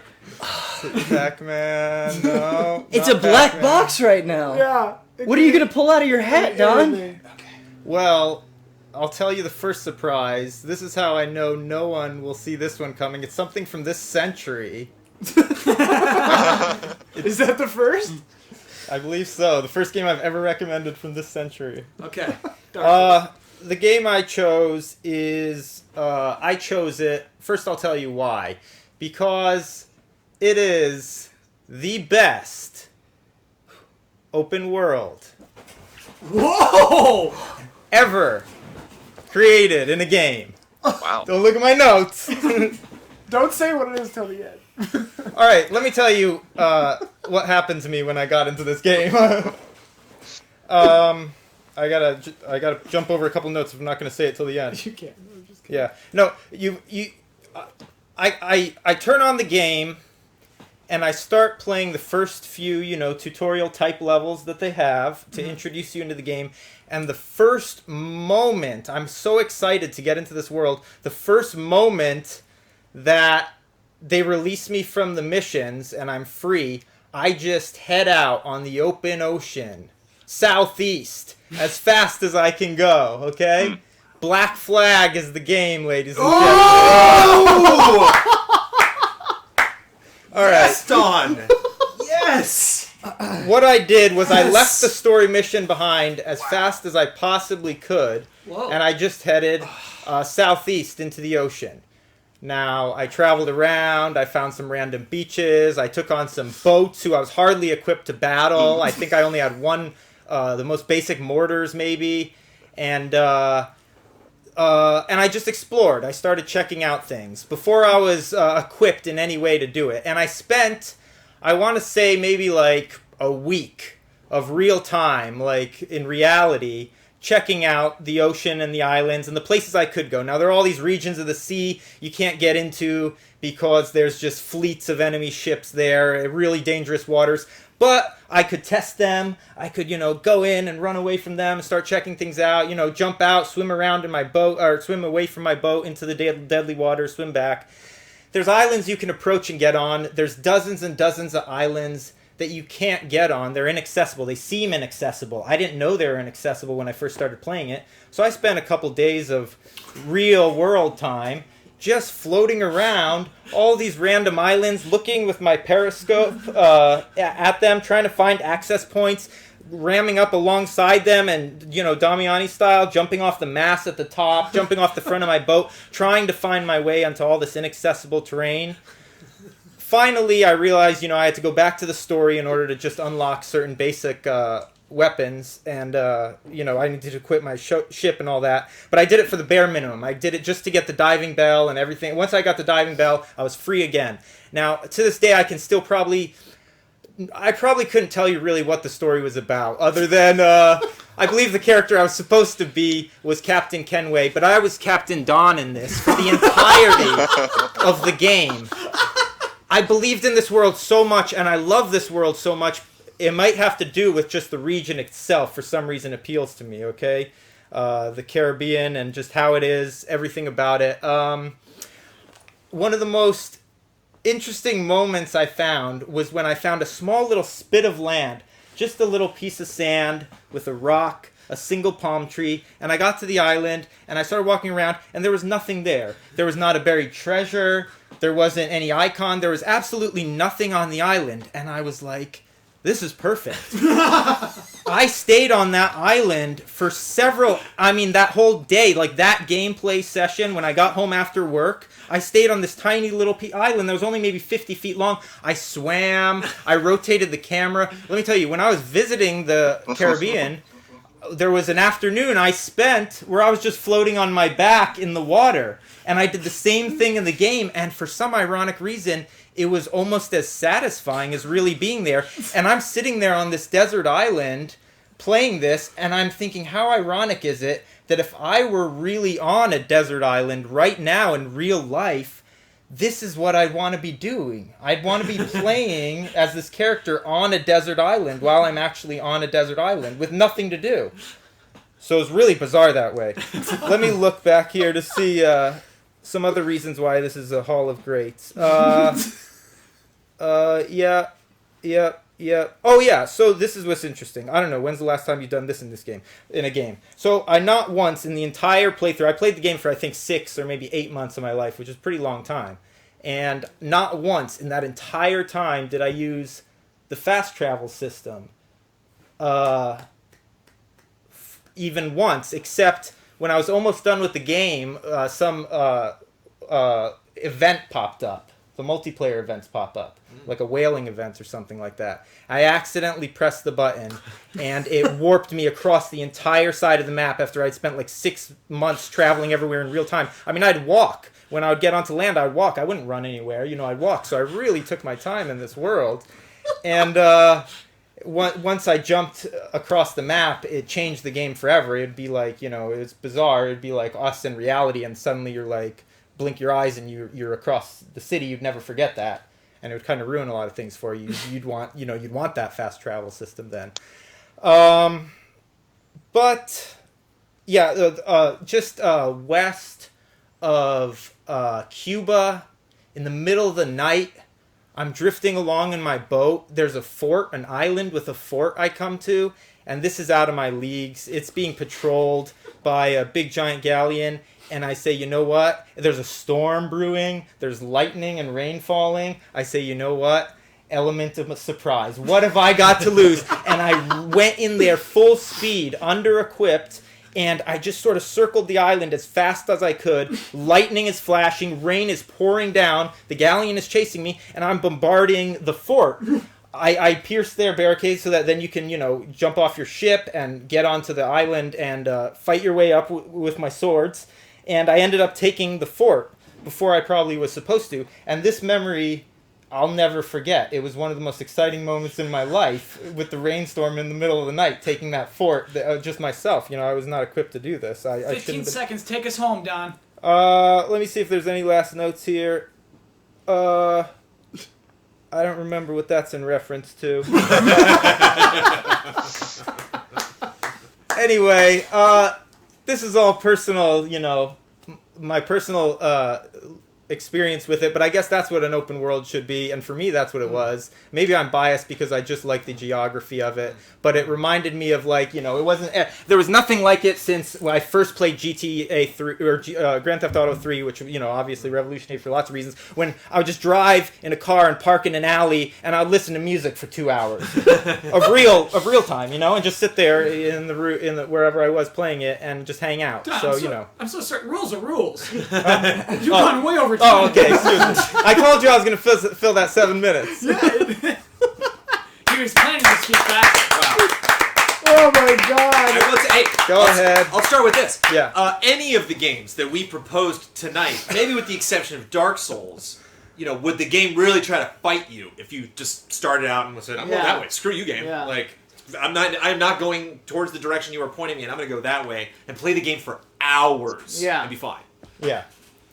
Yeah, you could play it for days before you had to. You'd be forced to, at some point, you wouldn't even. That was the funny thing about it. Every time I returned to the main story, I had just been grinding for so long that I was so incredibly overpowered that all the missions were really easy through the entire game, no matter how far. Because the second I'd be able to get away from the missions, I'd just go off again for weeks at a time. I lived in Havana for 2 weeks. I was in Havana for 2 weeks of my real life. Just walking around the streets, hanging out in trees, walking in the forest. Don, are you suggesting that we, your allies, yes, should ignore the animus sections of this Assassin's Creed game. Oh, I was afraid you'd bring that up. Yes, that is a problem. You know, that was a problem. You have to go back yes. to your life in a cubicle, Don. Yes. These were depressing moments when the game would pull you out of the Caribbean and suddenly I'd be back in this office building walking around. Man, was that misery. That was just absolute misery. So you're saying it's part of the game? The misery is part of the bouncing back out of the island. It makes you I want suppose violence. that pleasure would have... Yeah, just like the real world, Right. you know, the Yeah. pleasure would have been that much less if you didn't have the pain to go with it, yeah. I didn't think about that, Did you Kyle. fight the 4 legendary boats? The 4 legendary ships? Yes. Did you succeed against them? Can you explain those to me? That's the most interesting part of the game to me. I don't remember all the details, but I remember basically in these different quadrants, you have these one ships that are just like the most overpowered, and it's just these really long... The one battle I remember was like... you have to approach this ship in fog, and it takes a long time. I mean, you got to track the ship, and the battle is just 10 times more epic than any other ship battle. Well, there's one I don't that's remember like how long 2 it can ships, last, right? but I want to... What's that, One Blood? of those ships was like actually 2 ships. One of the battles. Yes, there's 2 ships, and then they would take a long... I don't remember exactly, but it would take something ridiculous, like, maybe 15 minutes or something, some of the battles. So they're great. That game was fun. Yep. I thought Brotherhood was my favorite, and I'm replaying Brotherhood now, and it's definitely Black Flag. I think it holds up. Really? Oh, I remember this game was like next gen for me. This is because it's the first game I played on Xbox One, and I remember when I was fighting a ship, and I was on the mast, right, like the very top part of my ship, and waves were like it had such height to them that like I moved down to the deck of the ship I was fighting. Yeah. And like a wave had Yes. picked it up and moved the entire crew of the ship up to like where I was standing and just about to jump on the ship. I was like, "Oh, hi guys!" Like, "Oh, geez, like, oh, shoot that guy!" Like, Can we, in good conscience, nominate a game that we don't remember what the story happens in the story? Yes. I remember what happens in the story, but What happens? well, one thing I liked about Assassin's Creed 4 is that it was the first time all the other characters that we met up until that point was like, "Ooh, assassins, very serious. Ooh, my dad and the lineage and family and everything, very important." And Kenway's like, "What? Assassin? I'm not an assassin. I'm just, I can I'm just a climb pirate." stuff. Yeah, I'm a pirate." Yeah. So I like that So indifference. the I thought that story was is a about good- Don's adventure. Sorry, time's up anyway. Well, Don's indifferent to it too, so I think Yeah, that yeah. I think that matches up perfectly. Captain Don. Does anyone want to go next? Daniel Bloodworth, I heard you. Yeah, I should go. Okay. Okay. You're at Blood. I can't get on the middle of the couch or anything, so just let me know when the time is going. Go for it. Up to you. Fire away. Okay. Yeah, my pick is for the first nominee from my side is Super Metroid, and just starting like the tone of this game I think is immense, especially for the time, for what we were used to on the Super Nintendo. It was just unprecedented from the time that you just turn the power button on and those credits start rolling across the screen and you start getting the panning shots of the laboratory and these people just sitting there on the floor dead and you don't know what the heck is going on. And then that carries into Samus's introduction and just recapping the past games and getting you caught up on the story and getting into Sarah's station itself and it just being dead quiet and you seeing those scientists there and you see the Metroid missing. And then landing on the planet, it has that same effect. It's just there's just no sound other than the rain and the thunder, and you go through this opening area, and you see areas that like you go backwards through the original Metroid. Like you see areas that you went into or that you came out of in the first Metroid game, and the ruins of that, the ruins of what you left behind, and then you set that security system and it all just comes back to life and it's just a super great moment. And it kind of echoes that when you go into new areas. Like when you come down into Brinstar for the first time and they have that music fading in and it just kind of syncs up with when the elevator drops and you discover that area. And when you get into Norfair, the same kind of thing. And then it's just like all these little hints that they have as you move along when you see like some other explorer just getting gnawed on by parasites or something, or when you go through the tunnel and you get a glimpse of Meridia long before you can even get into that area, or discover how to get into that area from the tunnel. And then same thing with Kraid. Like, you see the little Kraids, and you remember Kraid from the first Metroid game, and then you go through that door, and Kraid is just enormous, and just the tone throughout is so perfect. And with that, like, it's really one of the first games where I really noticed sound in a very significant way, and it's also one of the first games where it actually, because of the sound, scared me in many ways. Like, just exploring Meridia and those oceans, like the subtle haunting music there got to me. When you do the Crocomire fight and you knock that thing into the lava and you're like, oh, I finally killed this thing, because it was just this endless push, and then you get it in the lava, and then, all right, this boss fight's done, I'm gonna go the other way, and the wall comes down and it starts attacking you as a skeleton. Oh, it's so great. And then you get into the gameplay side of it and the design side of it, and just the way that world wraps back around on itself. And you go so far down into the depths, and you get the high jump, and like, there's nothing else I can do. So you start sort of backtracking to figure out where you can go now that you've gotten certain different abilities. And the high jump leads you back up and back up and back up, and then, oh, I'm back on the surface, and I can go back to my ship and explore all of that. And each one of these power-ups is just really great. Like, the new stuff, the speed booster is fantastic. And then on top of the power-ups themselves, there are all these hidden ways of using them. And you've got especially speed boosters, like you speed boost back through Brinstar, and then you fall through a hole, and then, okay, now what? I'm stuck down here. And there's not like a tutorial that says, oh, do this and this to shine spark. It's like, either you catch the cues from the animals, or you stay stuck down there, and you practice and you get it right. And what's really great is that once you've learned a lot of those things, the game isn't afraid to let you play how you want. And so if after you've learned how to wall jump, when you play that game again, you can start going to the other direction and wall jump that way, or you can wall jump up to areas that you're not really supposed to be in yet. And there's just a lot of that, and just without even a lot of dialogue or text or anything, they manage to bring those emotions out of you, even when you get to the end and you encounter the Metroid and everything that happens there. It's a very powerful game in those ways, and I think I'd also say it is probably the best representation of Samus. I really would like Nintendo to get back to that essence of who Samus is, because she's just like a strong, no-nonsense woman who can tackle anything. And she's not completely fearless, but she's not driven by fear. And she's not, and you see her in a swimsuit or whatever that she has to wear under the power suit, but it's not there to be like extra sexy or anything like that. It's just the reality of, of what she's wearing.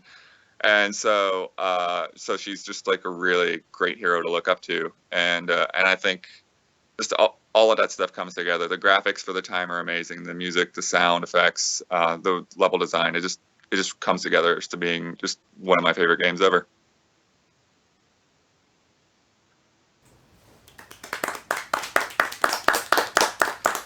This is a real hard game to say anything bad about. It's like, what do you say about it? Here's the one thing I could do. Here's my one question for you, Bloodworth. What does Super Metroid do better than Metroid Prime? What does Super Metroid do better? I'd say it makes backtracking not feel like a chore, for one. I mean, when you play Super Metroid and you come across something, like you feel like you're discovering your abilities, whereas Metroid Prime gets into this thing of where like you're kind of on a scavenger hunt, and the later parts of the game feel a little bit more like a drag. I would say that Super Metroid will often feel like a scavenger hunt. That when you're searching for the next place to go, you are just kind of bonking around the environment. I think to me it's all very natural, but but there's nothing there that's like you have to go do this. You have to go around and pick up all of this stuff before you can go any further. Really, like it's not forcing you to do a scavenger hunt, whereas you can't avoid that. Like if you know, you can't avoid it in Metroid Prime, whereas in Super Metroid it's just about learning the world. Blood, there's that elevator with all the boss's eyeballs. And you can't go down the elevator until the eyeballs are lit up for some reason. They power the elevator. They unpower the elevator. Once you kill those bosses, their eyes light up. Yeah. I'd also say the beam switching in Metroid Prime is not as elegant as being able to swap between them in Super Metroid. Like you can. The C stick? Yeah. Like some of that in terms of combat and fighting enemies is it can get a little old. Like having to swap back and forth with some of the enemies over and over.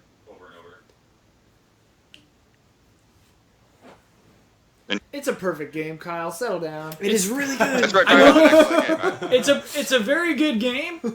I don't think the C stick is less elegant than hitting start and switching to ice beam if necessary. I guess they stack in Super Metroid. Yeah, they all right? stack together, and you can stack them in different combinations. But I don't think like holding R to shoot up is elegant. I don't think it's as perfect as claimed. Right? There are still elements to the game that are old. There are modern control mechanics that would make it better, but at the time, I think that they did some pretty cool stuff with what they had. Yeah, I mean, I actually think holding a shoulder button was actually it was a good solution because you just had that fixed angle rather than having to push kind of on the D-pad to do that. And it's something also like, someone that's never played Super Nintendo would immediately be able to appreciate that mechanic and be fine with it, whereas if they're playing GoldenEye, they'd be like, they'd be like, what the heck is going on with the C button, That's our time. I really feel bad that we go back to GoldenEye whenever we want to make a case for why our game because we're talking about old, controller mechanics. I am glad that we don't have Metroid Prime versus Super Metroid. That'd be a really hard vote to do for me. Yet. Who wants to go next? I'll go.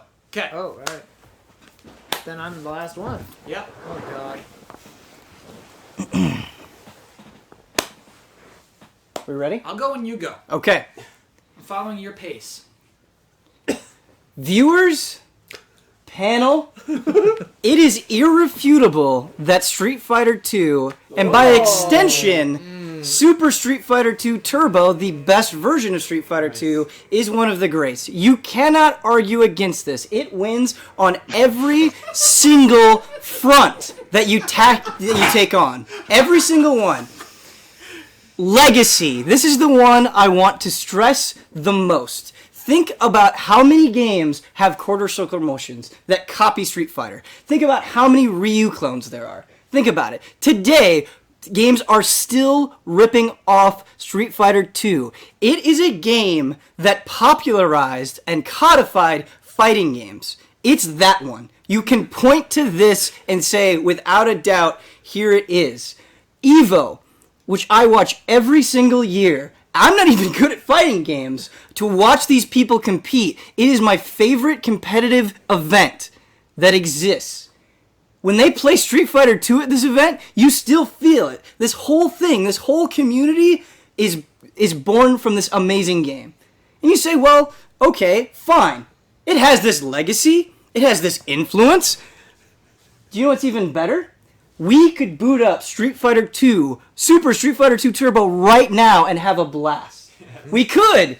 And we wouldn't just be picking Ken and Ryu. We could have fun with every character. Think about how many characters are and how distinct they are. Think about Blanca, this weird green, orange-haired beast that rolls around, electrocutes enemies. He's insane. He jumps on your face and he bites you. That's a character in this game. That is a character in this game. You have Zangief, a giant Russian who is Huber's spirit animal who pile drives people into the ground. But that's not all. We've talked about faces. We've talked about 64-bit graphics. Street Fighter 2, look at any sprite in Street Fighter 2. look at the stages. They are fantastic. Those stages tell a story. When you're in Guile's stage and you see his fellow soldiers cheering him on, you know the relationship between him and his fellow soldiers. You have an understanding. Chun-Li's stage, going to China, just seeing everything that's happening, you don't even have to have people fight. Just look at that stage. That's entertainment in and of itself. And I'm not done. I'm not done. You fight Vega. He's a boss in this game. Up until this point, it's been one-on-one matches where you've been staying. You know, you can jump, you can duck, you can do dragon punches, all this stuff. Vega climbs on a fence. You see this moment for the first time, and you think to yourself, I didn't even know the game could do this, and he jumps off and slashes you. Street Fighter 2 is an incredible achievement, especially when you compare it to Street Fighter 1. A mess of a game. Complete garbage. The arcade machines, you had to pound these buttons that were pressure sensitive and broke all the time. Think about the leap that they made from Street Fighter 1, Street Fighter 2. It's a miracle. It doesn't even seem possible by human beings. That is my case for why Super Street Fighter 2 Turbo is one of the greats.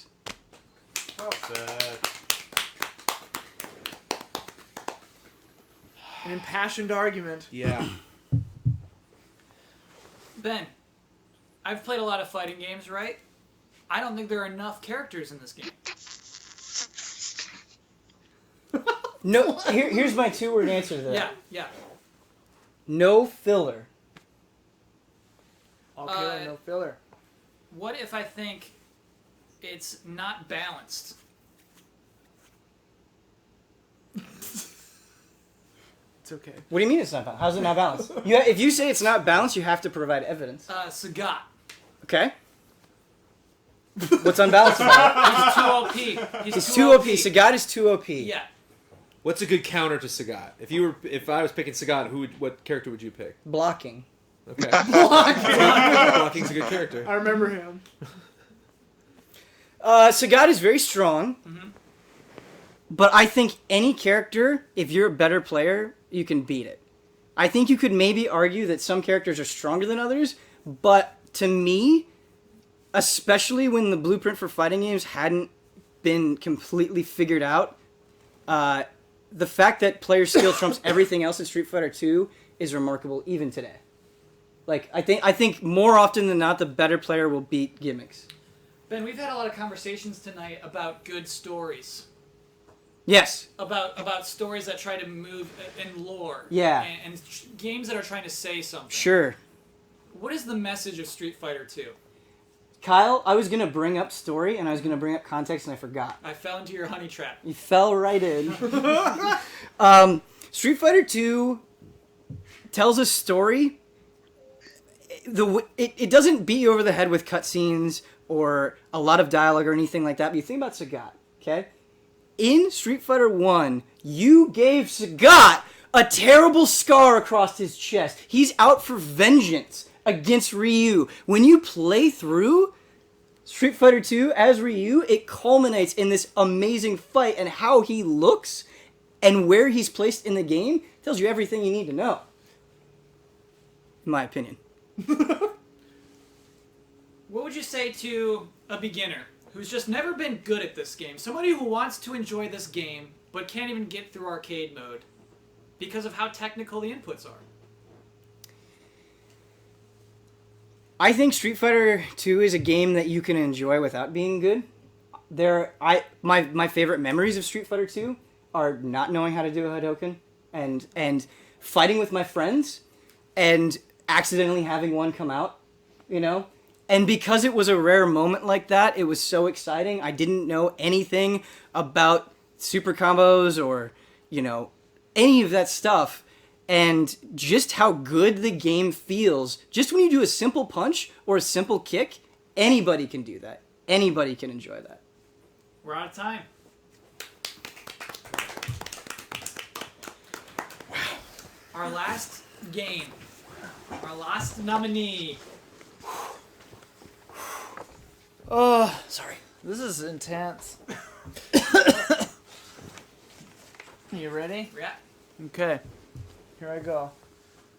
Alright, so we've been talking a lot tonight about a lot of really amazing games. I think a few of these certainly are greats. But I think that today I have to talk about, and this won't be a surprise, I've seen people guessing this one or the other one that I almost did. I'm going to talk about a game that takes, in my opinion, all good things from video games up to the point of its release and combines and sometimes even improves upon some of the things about video games that are so amazing. And that game is Bloodborne. Whoa. And Oh no. so, when you think about video games on the whole, and some games have great controls, some great games have challenging gameplay, but this game, the feel, the controls are so tight and so responsive and of such a high quality that like very few other games even enter into the same tier as Bloodborne, in my opinion. I think it took what Dark Souls 1 did very well and refined it, sped it up, made it all that more impressive and playable. And the combat is, yeah, it's challenging. There's definitely a very high threshold to getting into this game. But I fully believe that anyone who dedicated time and enjoyed the game could find ways to enjoy it and continue through it. It got Jones in to the Souls series, who had previously hated all Souls games, more or less. But I want to talk about the way that Bloodborne, I think, even better than Dark Souls and Dark Souls 2 and 3 and Demon Souls, takes mechanics and merges them and melds them and marries them with the story and the lore and what you're doing as a character. The way you play this game, the form is the function. The controls and the speed of your character fits into the lore and story, but like the mechanical things like frenzy being tied to gameplay mechanics and also the lore of this kind of Lovecraftian story where you have insanity coming in and being a constant threat on your character. They took a gameplay mechanic of frenzy, and the more insight your character has, the more you know, the more at risk of going insane you are. That's a mechanic in this game that's also a mechanic of the story of this game. And the gameplay reflects that, and I'm going to say it's impossible. The gameplay reflects what the story is reflecting, and the story is told through lore. And that, to me, is the most powerful way a game can tell a story, because it's up to you. It's up to your play of this game to find what's happening. If you miss something, your playthrough of that game does not include that thing. You don't get that part of the story. It's up to you to decide and discover and learn. And I think that's in my opinion, that's my favorite way that games can tell a story. Instead of just being a linear, told to you kind of a thing, you have to discover it for yourself. And yeah, I mean, this is not exactly an open world game. It does have Metroidvania-like elements where there are areas you can miss. You don't have to go to Cainhurst Castle. You don't have to go back and see Yosefka and discover what's happening there. But you can, and if you do, you learn more about what's happening. And then you can gain the full ending of the game, the real ending. And what's funny about this game's ending is that sometimes the games are criticized for having very abrupt endings. And I think that that's kind of part of what makes them so good is, I mean, yeah, the journey, blah, blah, blah, but also, that's how life ends. It just ends. And then, in this, sometimes you wake up, sometimes you ascend, And I want to talk about the genius of trick weapons.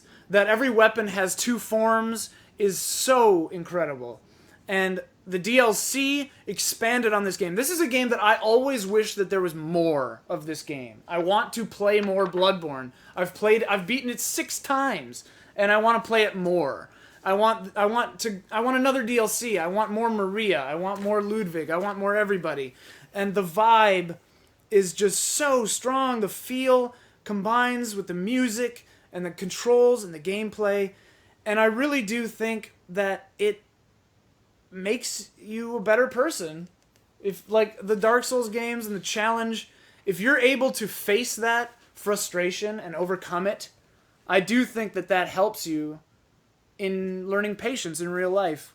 I mean, I don't want to get off on that whole thing, but, like, it's a teacher. And it's a beautiful, beautiful teacher that I think combines every great thing about every game up to its release. And, in my opinion, is one of the best combinations of everything that came before it. And that's why I think that Bloodborne is one of the greats. Ooh. Go ahead, Jones.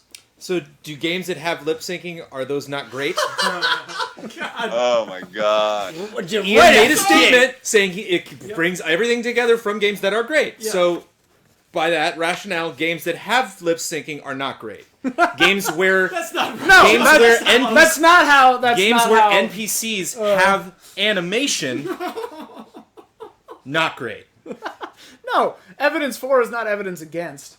I just don't think that this game, like, sure, like, if their lips moved when people talked, like, that would be a thing. For me, it has 0 impact on the game at all. To me, it was the reason I didn't find those moments in the story. That when we were talking, and you were like, "You don't remember the Raven?" I don't even remember him. The Crow, Eileen the Crow. Yeah. You remember Eileen? I was like, "No." And they're like, "Remember when you went on that balcony?" It's like, "Oh yeah, that lady was just standing there. Like, she's really important." It's like the game didn't suggest that at all. She wears the a game mask. basically said You can't see her lips. it's just a person standing there. You know, it's like you've seen corpses, you've seen doors, you've seen columns, you've seen buildings. You've not seen a person just you've standing seen there, though. right, but she's not like she's just standing there. So I literally what she's saying, her dialogue is all I have. I don't have characters. Movement. I don't have, it's like there's not all these other cues that we've gotten from storytelling in games. It's just literally like you listen to her and that's all you have. Like this is the only opportunity. Right. So I felt bad. So like, I mean, whereas in Horizon Zero Dawn, you go to a cutscene and you have a dialogue tree. Like, it's a different Right. kind of game. it is, but Like- I am someone who really values story in games, and Yeah. I was like, I don't know, disappointed in myself. I was really surprised that I finished Bloodborne and then would hear you guys tell the story, and I was like, what? And it's like, oh, you gotta dig. I was like, wow, it's not that like, oh, I didn't dig and like, Brandon, you should have done that. I got no impulse to, I was not like, even just kind of like, go check that out, and so it's like, that game kind of aggravates me where it's like, you didn't pick up the 50th thing off the floor, like, I picked up 42 of them, it's like, well then, Right, and you missed the story. It's like, well, I wanted the story, But so I mean, it's weird to want a story I would say and not get it. I would say that you didn't have an impulse to look into the lore of this game. I don't have an impulse to play at all most of the games you love. Right. So, I play games on PC. Right. I have a good rig.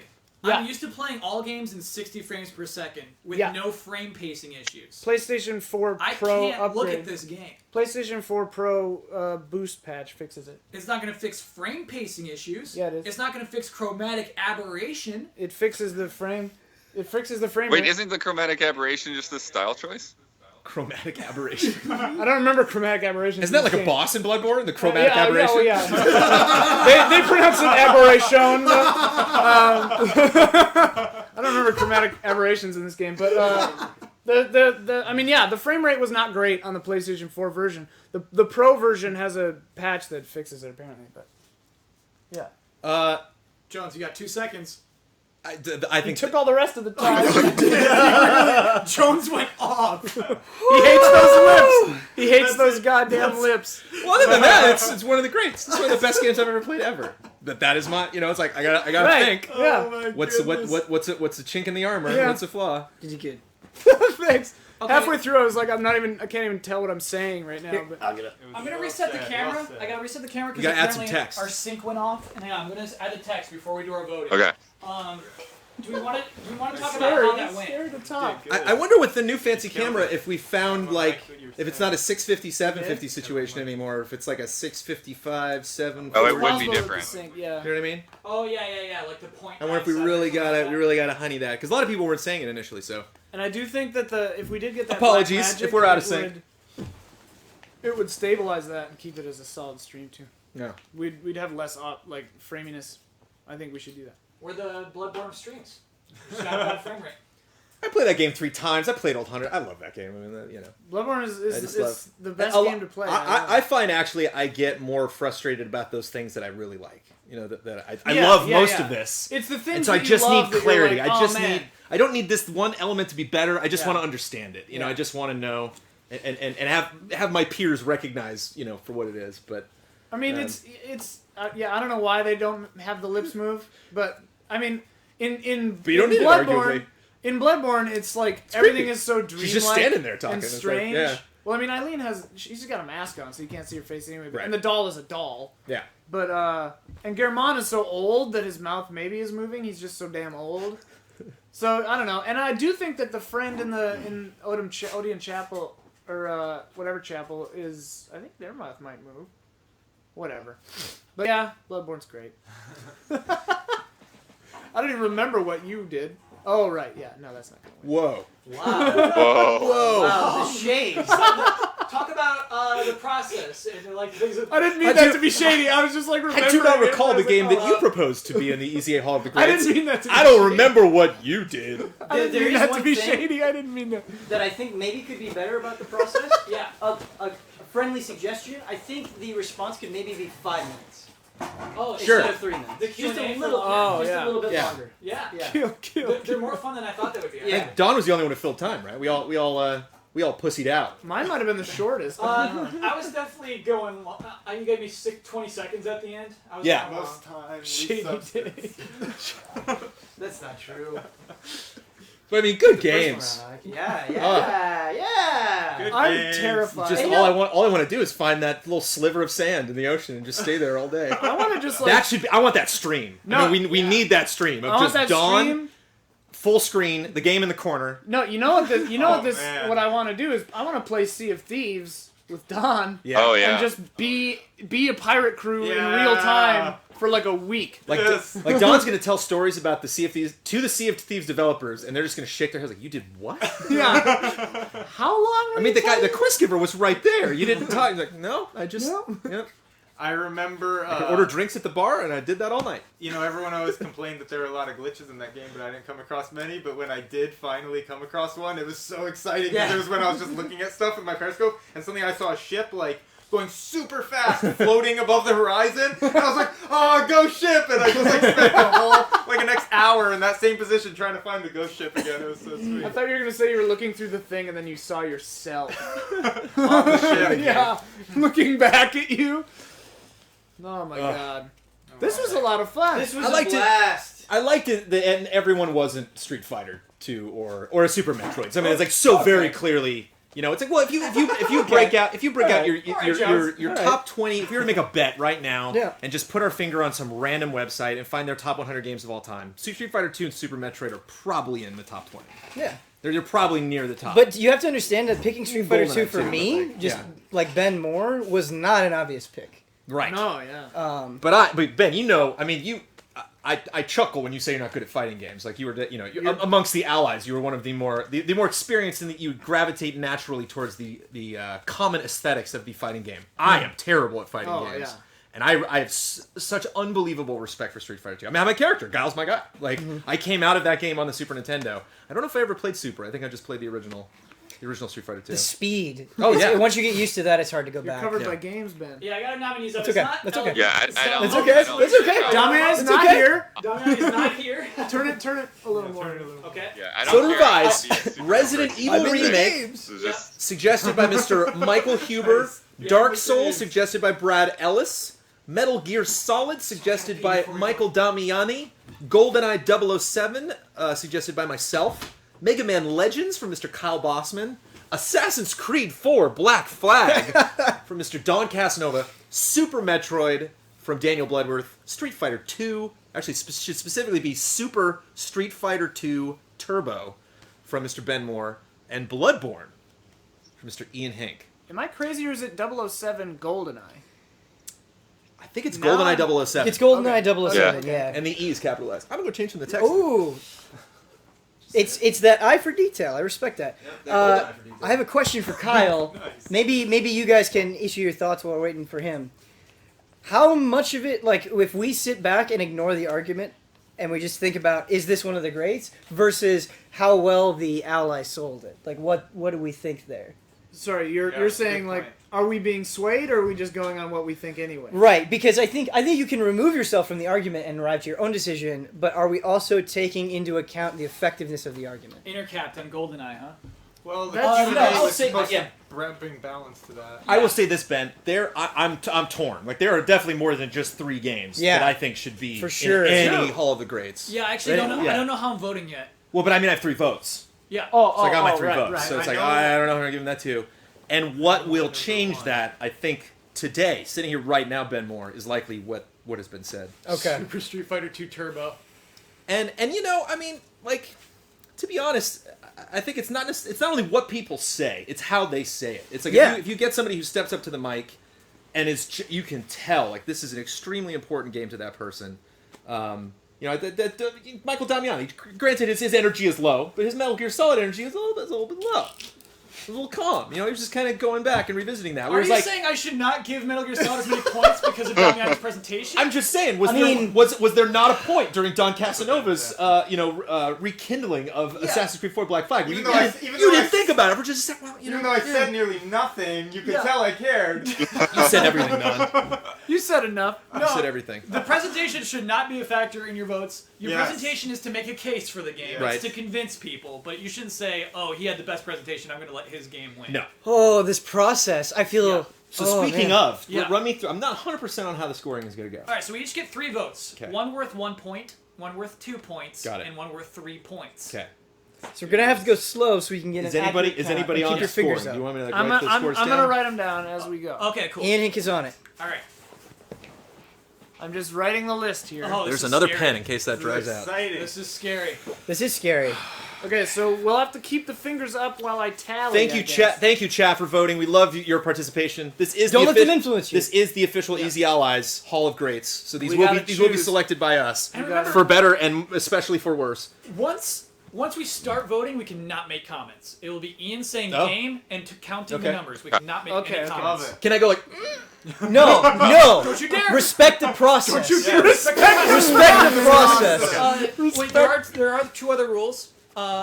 If Damiani, Huber, or Brad's games are involved in a tie, they automatically lose a tie. Oh. Because they're not here. 'Cause What if they they're weren't in a here. tie with each other? Then they both lose and we go to a different game. Ooh, okay. Yeah. They made their choice. They made their choice. They went to some dumb concert. Like, that's on them. Brad and Huber. Yeah. Damiani's doing important work. Yeah. I mean, that is harsh, Ben, but it does kind of make sense. You know, it's No, like I'm into it. 4 months from I'm now, if into you're it. out, you know it's Yeah. this is a Hail Yeah. Mary. Like, it's a Yeah. good game, but Show I up hope. or get out. So, wait, but we can use or should we not use our number 1 vote for our own game? You though? absolutely can. Yeah, oh, yeah. You absolutely can use it on your own vote. What if everyone Yeah, that's what I'm votes for their own game? I know. I'm actually It'll still not, it'll still be though. uneven. Because- It'll still be uneven. because you got the 3 Because votes. you do, Okay. you give 3 points to your own game, and then whichever game gets everybody gives 2 to, might win. And then finally, if there is a tiebreaker amongst us in this room, we're putting a poll up on Patreon. Oh my. Oh. Yep. Oh. It will be our patrons who break a tie. Oh boy. Oh my Yes. God. Okay. All right. Oh man, the lion's should we- coming. Cross your fingers for some And we time. should- I'm hoping for a time. Should we tease how the points are going, or should we just all vote? Ian keeps it to himself, That's on Ian. What do you and then think? drum roll Um, at the end. Yeah, yeah. I'll tally We were them all, and then I'll read them. Yeah. Yeah. That's more dramatic. Yes. Yeah. yes, Yeah, yes. okay. So don't tell us. Okay. But I mean, if you're doing math at home, you can probably Right. figure But it math out. is hard. When so you've there's that. collected the points for that game, just let us know so we can. I will 'Cause we say. can't say it's tough. anything. Well, I will say points collected. Okay. Oh, I like they that. said tough to vote for our own game because Brad and Huber and Damiani can't vote for theirs. But again, Yeah, they don't They're get not to vote. here. They didn't It's show great. up. It's great. It's tonight. not fair. Their Yeah. games are not going to win. Like, We don't know that. Damiani did Metal Gear Solid. I know. Yeah. I know. I need to think of what I'm going to give my points to, though, because Okay. we're only going Well, through you better once, think right? real hard ready. because it's happening right now. Do you want ready. to remind everybody again? We're only letting in 2 games. So we're going game by game or person by person? Game by game. Game by game. Game by game. All right. Do you want to read it off one more time, Ian, so I can actually decide All right, where my so the points go? games that we are voting on, not yet, but we will be voting on, are Resident Evil Remake. Question, is that the original remake or the new one for PlayStation 4? I think he That mentioned originally came PlayStation out- 4 in his Yeah, but- speech. Oh, okay. Yeah. He did. He I mean, it mentioned originally PlayStation came out 4. on GameCube, but yeah, Yeah, there is yeah. an updated version of it. Dark Souls, Metal Gear Solid, GoldenEye 007, Mega Man Legends, Assassin's Creed 4 Black Flag, Super Metroid, Super Street Fighter 2 Turbo, and Bloodborne. Wait, I know you just settled this. Yeah. But there's no way we can figure out a way to give Huber and them a vote. Yeah. No. Okay. No. Okay. No. Because they wouldn't All listen to our speeches. Okay. They can't vote Right. because Yeah, they they don't didn't listen to listen to our our speeches. And it has to be decided right now. Yeah. All right. All right. Okay. I'm ready. Blood couldn't be here, but Blood listened to all of our speeches. Blood deserves some credit for that. Yeah, come on, Bloodworth. All right, blood wall, please. And Blood gets Blood to wall. vote. And Blood gets to vote. And Blood gets to Exactly. vote. Yeah. Okay, so voting begins. We ready? Oh God, no! Are we ready? All right. Voting begins now. Okay. If you want Resident Evil Remake, hold up. Wait. What? Wait. I got everybody close their eyes. Yes. Yes. Everybody Yes. close their eyes. man. Okay, okay. All right. Everybody close their eyes right now Alright, and sorry. keep them closed. Wait, how are we I gonna hear can't- blood, I though? can't see you guys. Ian can see I'll, blood. I'll Blood, see Ian can see blood. blood, I'm okay. gonna be Ian looking. can see blood. Okay. Ian can see blood. So I'll tally all of This the is good. votes. All right, everybody, And then- Good. everybody, close your eyes. So your eyes are closed. You hold up your votes. When Yeah. I say the name, you hold up a 1, 2, or a 3. Yeah. And then I'll say votes collected. And then I'll say the next game. Okay. All right? Are we ready? I'm ready. Eyes closed. All right. Resident Evil Remake.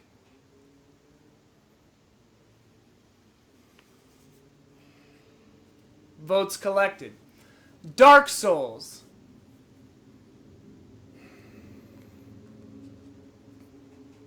Votes collected. Metal Gear Solid.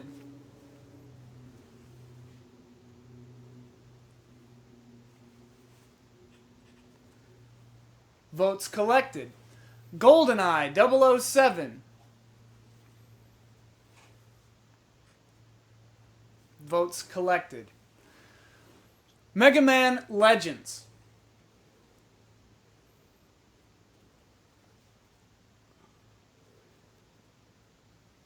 Votes collected. Assassin's Creed 4 Black Flag.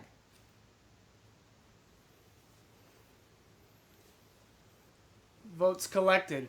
Super Metroid.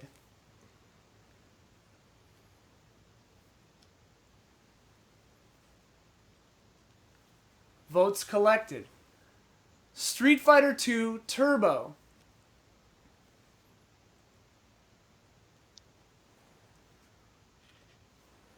Votes collected. Bloodborne.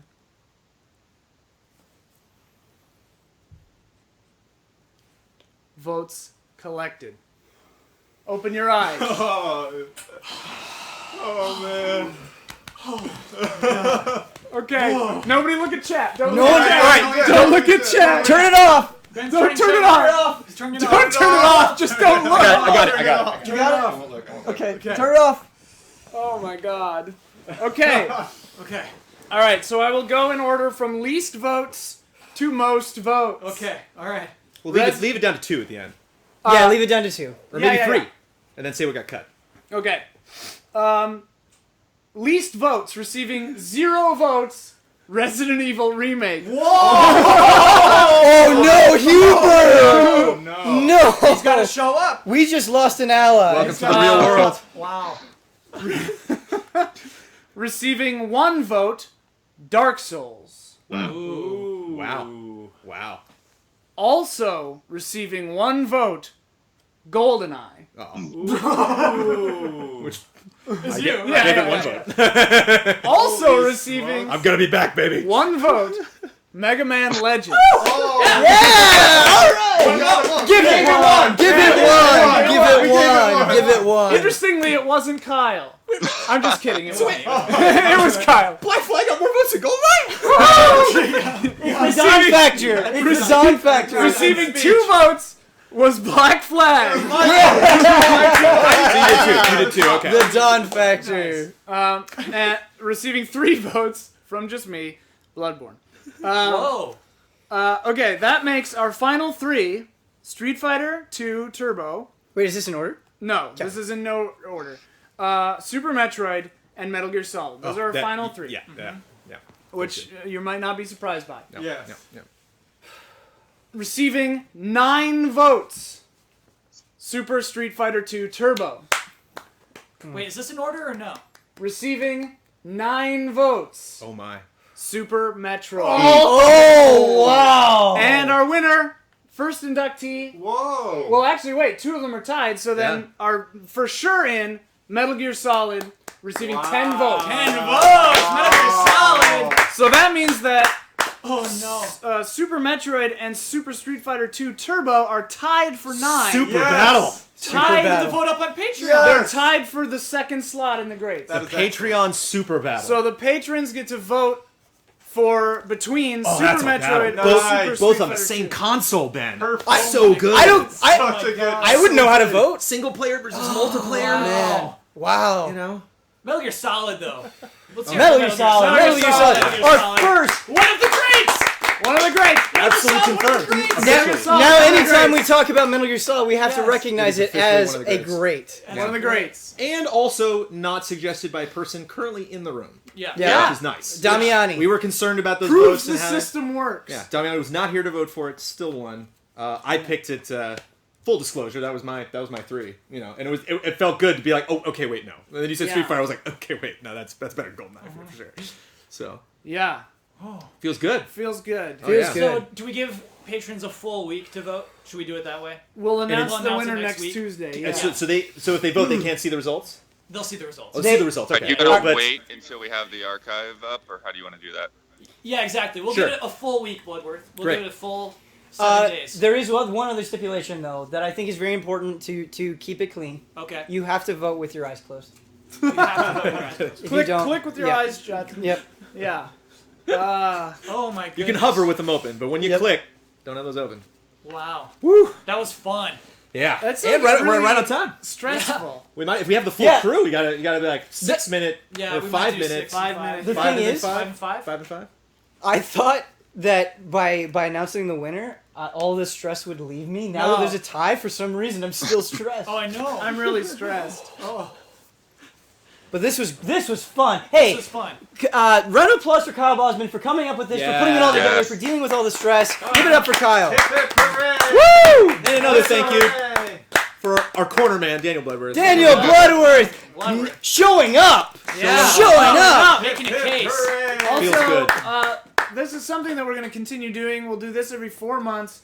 And then once a month, I think, on non-tournament nights, we will have a situation sort of like this, right? As one of the things you can vote on. That's what we were talking about before. Oh, like think of more weird streams. More that we weird can do? streams. Yeah, Like yeah, once yeah. a month, we want Yeah. to try to do like a kind of a more discussion-y, weirder stream. Yeah. So look forward to more things like this once a month. You can vote on them. So if a game beats it, then the game beats it. But it'll be an option every like the other second week that isn't tournament. Yeah. But yeah. So if you want to see Kyle stress the hell out, hit that vote Yeah. for number 1 on that list there. Just hit Ooh. that. Oh yeah. I should have been removing the titles as they disappeared. Oh. That would have added just a Well, now you can remove them all. Let's do it in order, though. That was fun. Okay. So, Resident Remake Evil's knocked first. off first. Knocked off. 0 votes. And then Dark Souls, Had one GoldenEye, and Mega Man had 1. Okay. Yeah. And then But we have to leave the 3 on. Black Flag had 2. The Dawn Factor. The Dawn The Factor. Dawn Factor. Blood- Bloodborne had votes. 3. Because I gave it my 3. Yeah, I'm shocked it didn't get more points. I'm a little Yeah. surprised, Yeah. but it's okay. All of them went to those last 3. They're it good felt like. games, man. Pretty much everyone voted for these 3 except for Wow. I only voted for Metroid of those 3, but whatever. Feels good to induct Metal Gear Solid. Feels It good. does. One of the It does. greats. We did all right. We did all. All right. We did all right. Now the stream isn't over yet. No, we're the best part is yet Best to come. part of the The stream. best part is yet to come. Don, get up here. Should Some we- front and center. Should we do our little sign off and then end on this? Or Yeah. Sure. Don likes it when we don't come back. Because there's a small group. It's what Don prefers. We're here on Don's time now, really. Oh Don, my I need your God. help though. I need you to pull it up. So yeah, while Don goes over there and pulls it up, we are Easy Don't Allies. say it like that. We do we do all sorts of stuff. We do videos that are more traditional. The stuff that you find on YouTube. You handle a lot of that, Ian. Thank goodness. You actually like take a camera and go out and record places. Traditional's not what I would That call aren't- that show, though. But it, I mean, in Easy a lot update. of ways, it is. Sure, It is more your classic YouTube type show. New album out, by the way. Yeah. New So- album out. Number Go to 2, Roman Easy numeral Update- 2. EasyUpdate.org. You can get Easy Listening Volume 2. And we also have our podcast we'll be shooting later tonight. Mr. Ben Moore back here has his own podcast, which we shot an episode of today called Frame Trap. That is Frame Trap. excellent. Minimum 3 hours, so Yeah, just a little clarification on that. We tried to export it and do this stream, and that clearly did not work. So it still needs to export, still needs to upload. I will stay up all night if I have to, but it's not going to be for a while.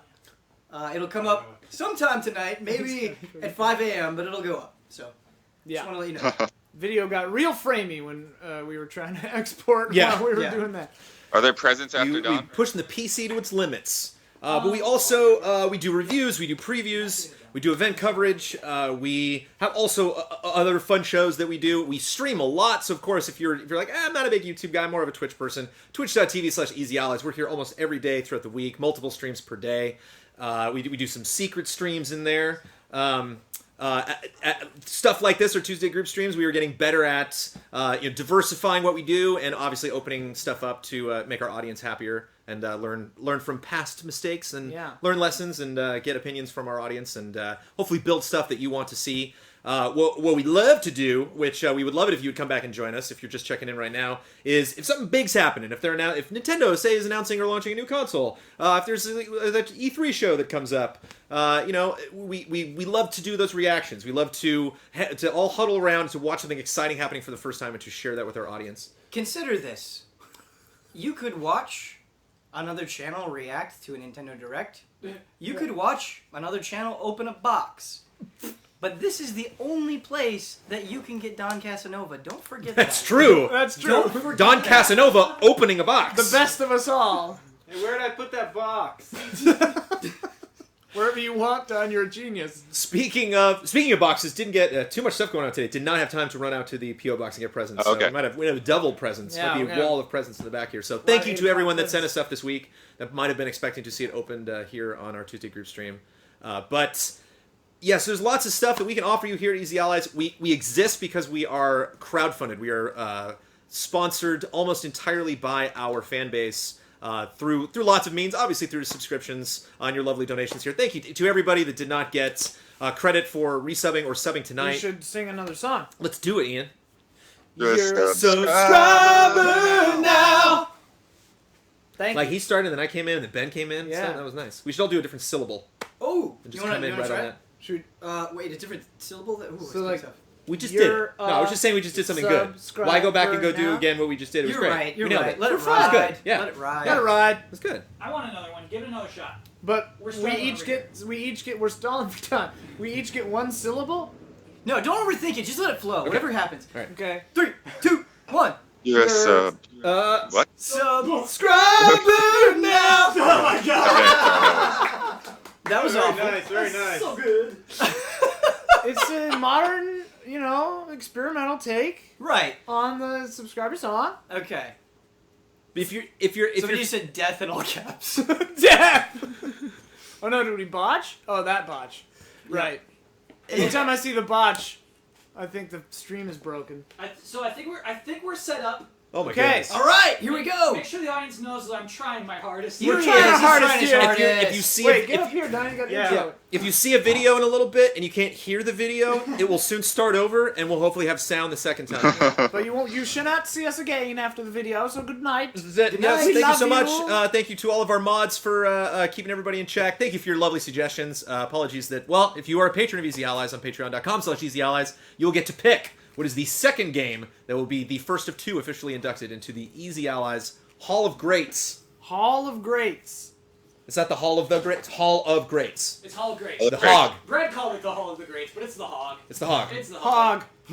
Our Hog is too deep. It's a hog. Tune in 4 months. Well, actually, tune in sooner than that. Tune in every We'll be day. back tomorrow. Ben will be streaming some stuff. We'll have a good old time tomorrow on Twitch.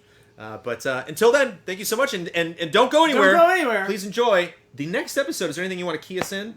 Anything you want to tease, tantalize us? I won't tease. I won't tantalize. I will just say love and respect to all of you out there, to all my allies up here, the allies that are not here tonight. It's such a pleasure to be a part of this, and I'm really glad you guys are enjoying Don's Discount Gaming. Roll it!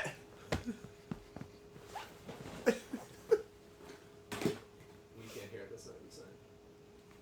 Level's not going in there. Not being played. Is it muted on there? And the volume up? Are they saying anything over there? They're just saying It's love behind. and respect. I think it's a little Is our behind. mic muted? No No sound. sound.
Talk to him, Don. Okay, so listen, everybody. As you can see here, we're having some technical difficulties. Look, no need to panic. Everybody just take a deep breath, okay? Relax. Worst case scenario, this show is going to go live at 8:30 in 15 minutes on the EZA Allies YouTube channel. So, What's the address?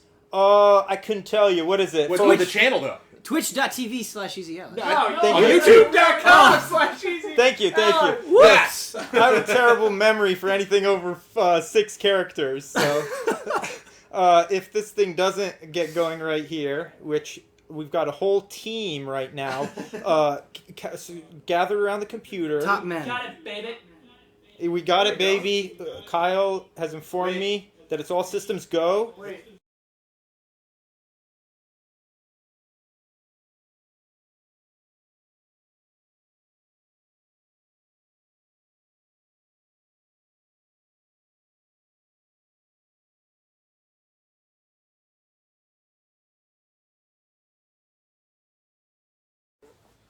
Ladies, That was a false are alarm. we back?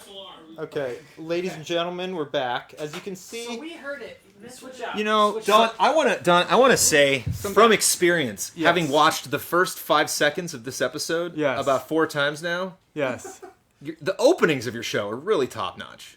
And I actually, the thing is now I've heard it with the audio. Yes. You know, that first part. Yes. And it really, I mean, we're off. I mean, right in the beginning, you know, there's no right into chance it. to even take a breath. You know what I mean? Yes, we want to get right into it. Keep going. You're just running and gunning. Keep things moving as fast as possible. Would your latest episode of Don's Discount Gaming possibly hold up without audio? As a determined It viewer, would no? not. It would not, Jones. I feel There are that, things yeah, you say in this episode that are worth hearing. You say? Sound is one of the most important things you want to be able to have when you're watching a video. You don't. Can they? Yeah, we can't see it. That's so weird, though. That should absolutely No, work. no audio. Well, let me tell you a little bit more about this episode. This is the longest episode of Don's Discount Gaming that we've ever released, okay, Oh, ladies man. and gentlemen? This episode clocks in at just over 15 minutes, so when it does finally arrive, hopefully that'll make up for some of the time you're losing right now. Ooh, can we just click this? The original cut, Jonesy, interestingly enough, you may find this interesting, was it was bloody long. It was when I had this thing cut down for the first time, it was half an hour long. Wow. And I was like, holy smokes, no one's going to sit You through cut 50% of this video out. That's right. I said, no Wow. one's sitting through 30 minutes. We got to move this. What? There's a 30-minute version of this episode? It was the rough cut, Kyle. Trust me. This is no. I don't know if you can trust chat though, Don. I don't know if there is one person watching this stream right now that would not watch 300 minutes of Don's Discount Gaming. Everyone's happy with the 15 minutes. We could sit Yeah, look at that. Giga 30. Steve wants that 30 version. This is again adding to the lost files of Don Casanova. The realms Release of the the directors. cutting room floor of Don's editing bay Uncut version. is hot. Don. Well, you probably don't want to know this. Your trash is another person's treasure. The very first cut was actually 2 hours, Jonesy. So that was we had to cut it down. Don's Discount Gaming the movie. This is actually V3 right here, but 30 minutes on my to get a check. Give you that 30. That's another good point. Is could you possibly watch the episode and just kind of talk us through it? Some of the I guess some of the lines I may be able to recall. I may be stumbling a little bit over my words. I don't want to see it that way. It might take something It's away like that from one it. Witcher 3 demo they did where like the voice acting didn't work, and so the voice actor for Geralt just like winged it on site. They can still hear blood, right? Blood, check. Give us a blood check. Could you can't hear hear blood? blood. I don't think he can hear us. Oh, okay. Because if they can hear blood, it makes no sense for them not to be able to hear. Yeah, that is YouTube. weird. That's what's super weird. Maybe just kill blood. Maybe just Hey, kill blood for me. Maybe that's it. It's like We it's just like have to wave goodbye to blood. yeah. If something can go wrong, it will. That's something that happens in production all the time. Quit Skype. Please be Yeah, forgiving, blood. ladies All and right, bye, gentlemen. blood. Blood, love you. Everyone here is trying their best to get this All online. right, so maybe one more shot here and turn it up. We have now sacrificed blood in the name of playing this episode for you, so as you can see, there's no limits to what we won't do to try to get this technically back in order. It just needs to be getting the. Ian may be on to something now, actually. I don't want to give you any false hope. We are only 10 minutes away, though, I should remind you, from the actual episode being available live on the Easy Allies YouTube channel. So go to master, and then whatever is getting levels will. I really hope that blood sacrifice was not for nothing here. I meant take it full screen on Don right now, so we can Uh-oh. play the video without spoiling it for everybody. Let's see. Okay, so now in that old menu, we should be able to. I'm on here. It's just this. Make these over 30 minutes. Yeah, you could say that, but, you know, sometimes I think it's best to be wanting more rather than having, like, your fill of anything, even if it's something entertaining. So I always like, you know, wishing there's a little bit more than having too much. Better to burn out than to fade away, right? Yes, Rock and roll. Cool. Rock and roll. Yeah. Well said. I agree with it. Don. When you were at Game Trailers, Yes. back at Game Trailers days, did you ever think about making your own show? Yes. What did you have in mind? Oh, I had a whole bunch of ideas. Let's pitch them right now. What would you have? They're in a notebook somewhere. Are they really? No, I did write down tons of ideas, sure. But like most of my ideas, I just keep them to myself. That's true. So you won't tell us that now. You'll No, just say I just you can't had remember lots off of the top of my head. Some of these ideas, originally Don's Discount Gaming, I was thinking of doing, like way back at Game Trailers days, I had an idea. I was just going to do it on the outside, but it was going to be like more like the formula of going to the store, finding a random game, reselling it, and having that continue over multiple episodes. Like a lot of people have said they'd like that, you know? Oh, so you take that thing and try to... I was... What's it called? Like the Princess is something? You just keep upgrading it until you get something really great? Yeah, or Yeah. even if maybe it wouldn't be, maybe it necessarily wouldn't build every week, but at least it would be like a through line, and that would just be the continuous, like every episode would be that. But then I thought, like, well, that could be boring or like, you know, whatever, because people know what to expect. Even if you're finding a new game, it can be entertaining to a certain amount, a certain extent. But I just thought, like, hey, why not, once we start doing this, like, why not just do random, totally different ideas, you know? Like, one of them can be a story, one of them can be the bargain hunting. I think it's the way to go. And with the overall theme of, like, affordable entertainment, you know, and traveling around, too, that was a big, important part of it, was, like, you know, going out into the world, you know. When you were shooting, did you ever have any problems? Did anybody try to shut you down? No, but I'm, you know, like... I shot a lot of stuff in the past, so I'm like really aware and sensitive. First of all, of like when you approach, especially public situations, you have to evaluate what the situation is, and if and there were places where someone asked me about like if I have permission to film and stuff like that. But you just need to be like aware of where you're going, and then you need to, in whatever your production entails, you need to be like low key to a certain extent. And then you got to realize also like what you're capturing, if you need permission or not, and just kind of like be real polite. So the one that I'm most curious about then, we just put it live, everybody. So we're gonna download it here and then put it live. Yeah. It's coming. We got a new solution. There's that scene at the flea market where you said I can't take cameras in here, and so I'm most curious if somebody said don't take your camera in here, or you instinctively knew you should not take your camera. Well, that particular tent, I could just tell like, whoa, this is dangerous. I don't want to be like. Because they were selling illegal stuff in there. Right. It was a sketchy situation there, but there was another booth like that totally ended up on the cutting room floor. There was this one booth I went to where this guy had like good stuff. He had display cases, and he had every game lined out alphabetically, and he had everything, DS, 3DS, every system, quality titles for expensive prices. It was like a collector, but he had his booth set up there, and he was really like not cool with me shooting anything there, So, and initially we got some stuff when I was just walking up to the booth, but then he didn't want us recording anything close up or being in there, so then I ended up, just being like, not put any of it in. Didn't make the edit. Yeah. I had another question I realized from episode 1 of season 2. You just went into Bride of Pinbot and killed it. I was wondering if that was your first attempt. No, but that was crazy actually, Kyle, because that, as you know, that was pretty fast. You made it look really easy. That. Yeah, that was unbelievable.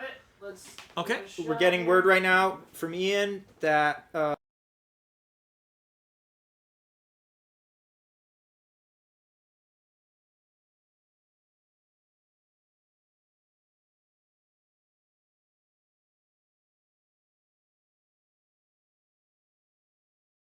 and that's how we did Damiani and everything. It's just a video straight out. We need him to show up. It's weird. I literally go back to you guys and now I can hear you. Yeah. But I can't hear the... Yeah. What can we say, ladies and gentlemen? We cross the streams. Things happen. Okay. All right. Can we reset us in the meantime? Can we reset Elgato? We're framing out over here. We should probably just encourage people to go watch. Yeah, it's going to be live and momentarily on the site. Hold on, how many attempts did it take you? Oh, well, I had been playing that game for like... I had played it several times, but this was like this is what was so crazy about when I captured that piece of footage. Yeah. I mean, I'd been playing the pinball in a way that arcade a bunch, but I wasn't like obsessively playing, giving one the false sense that things were better back when. And then I was like, let me try to just like see how far I can get, if I can get some good gameplay footage. Yeah. Originally for that episode, I wasn't even planning on like bringing her to life. I was just going to show you the game a little bit, and that was just going to be a gameplay section. But when I started recording that, I sat down, and it was the like one time I started recording for the episode, and I just went on that run, and I couldn't even believe how fast I did it. Like, and you got the Billionaires Club. Yeah, and I was in the Billionaires Club. That really was the first time I ever got into the Billionaires Club. You played it off so smoothly in the actual episode. Yeah. That's what he does. Yeah. Okay, all right. Just speed it up.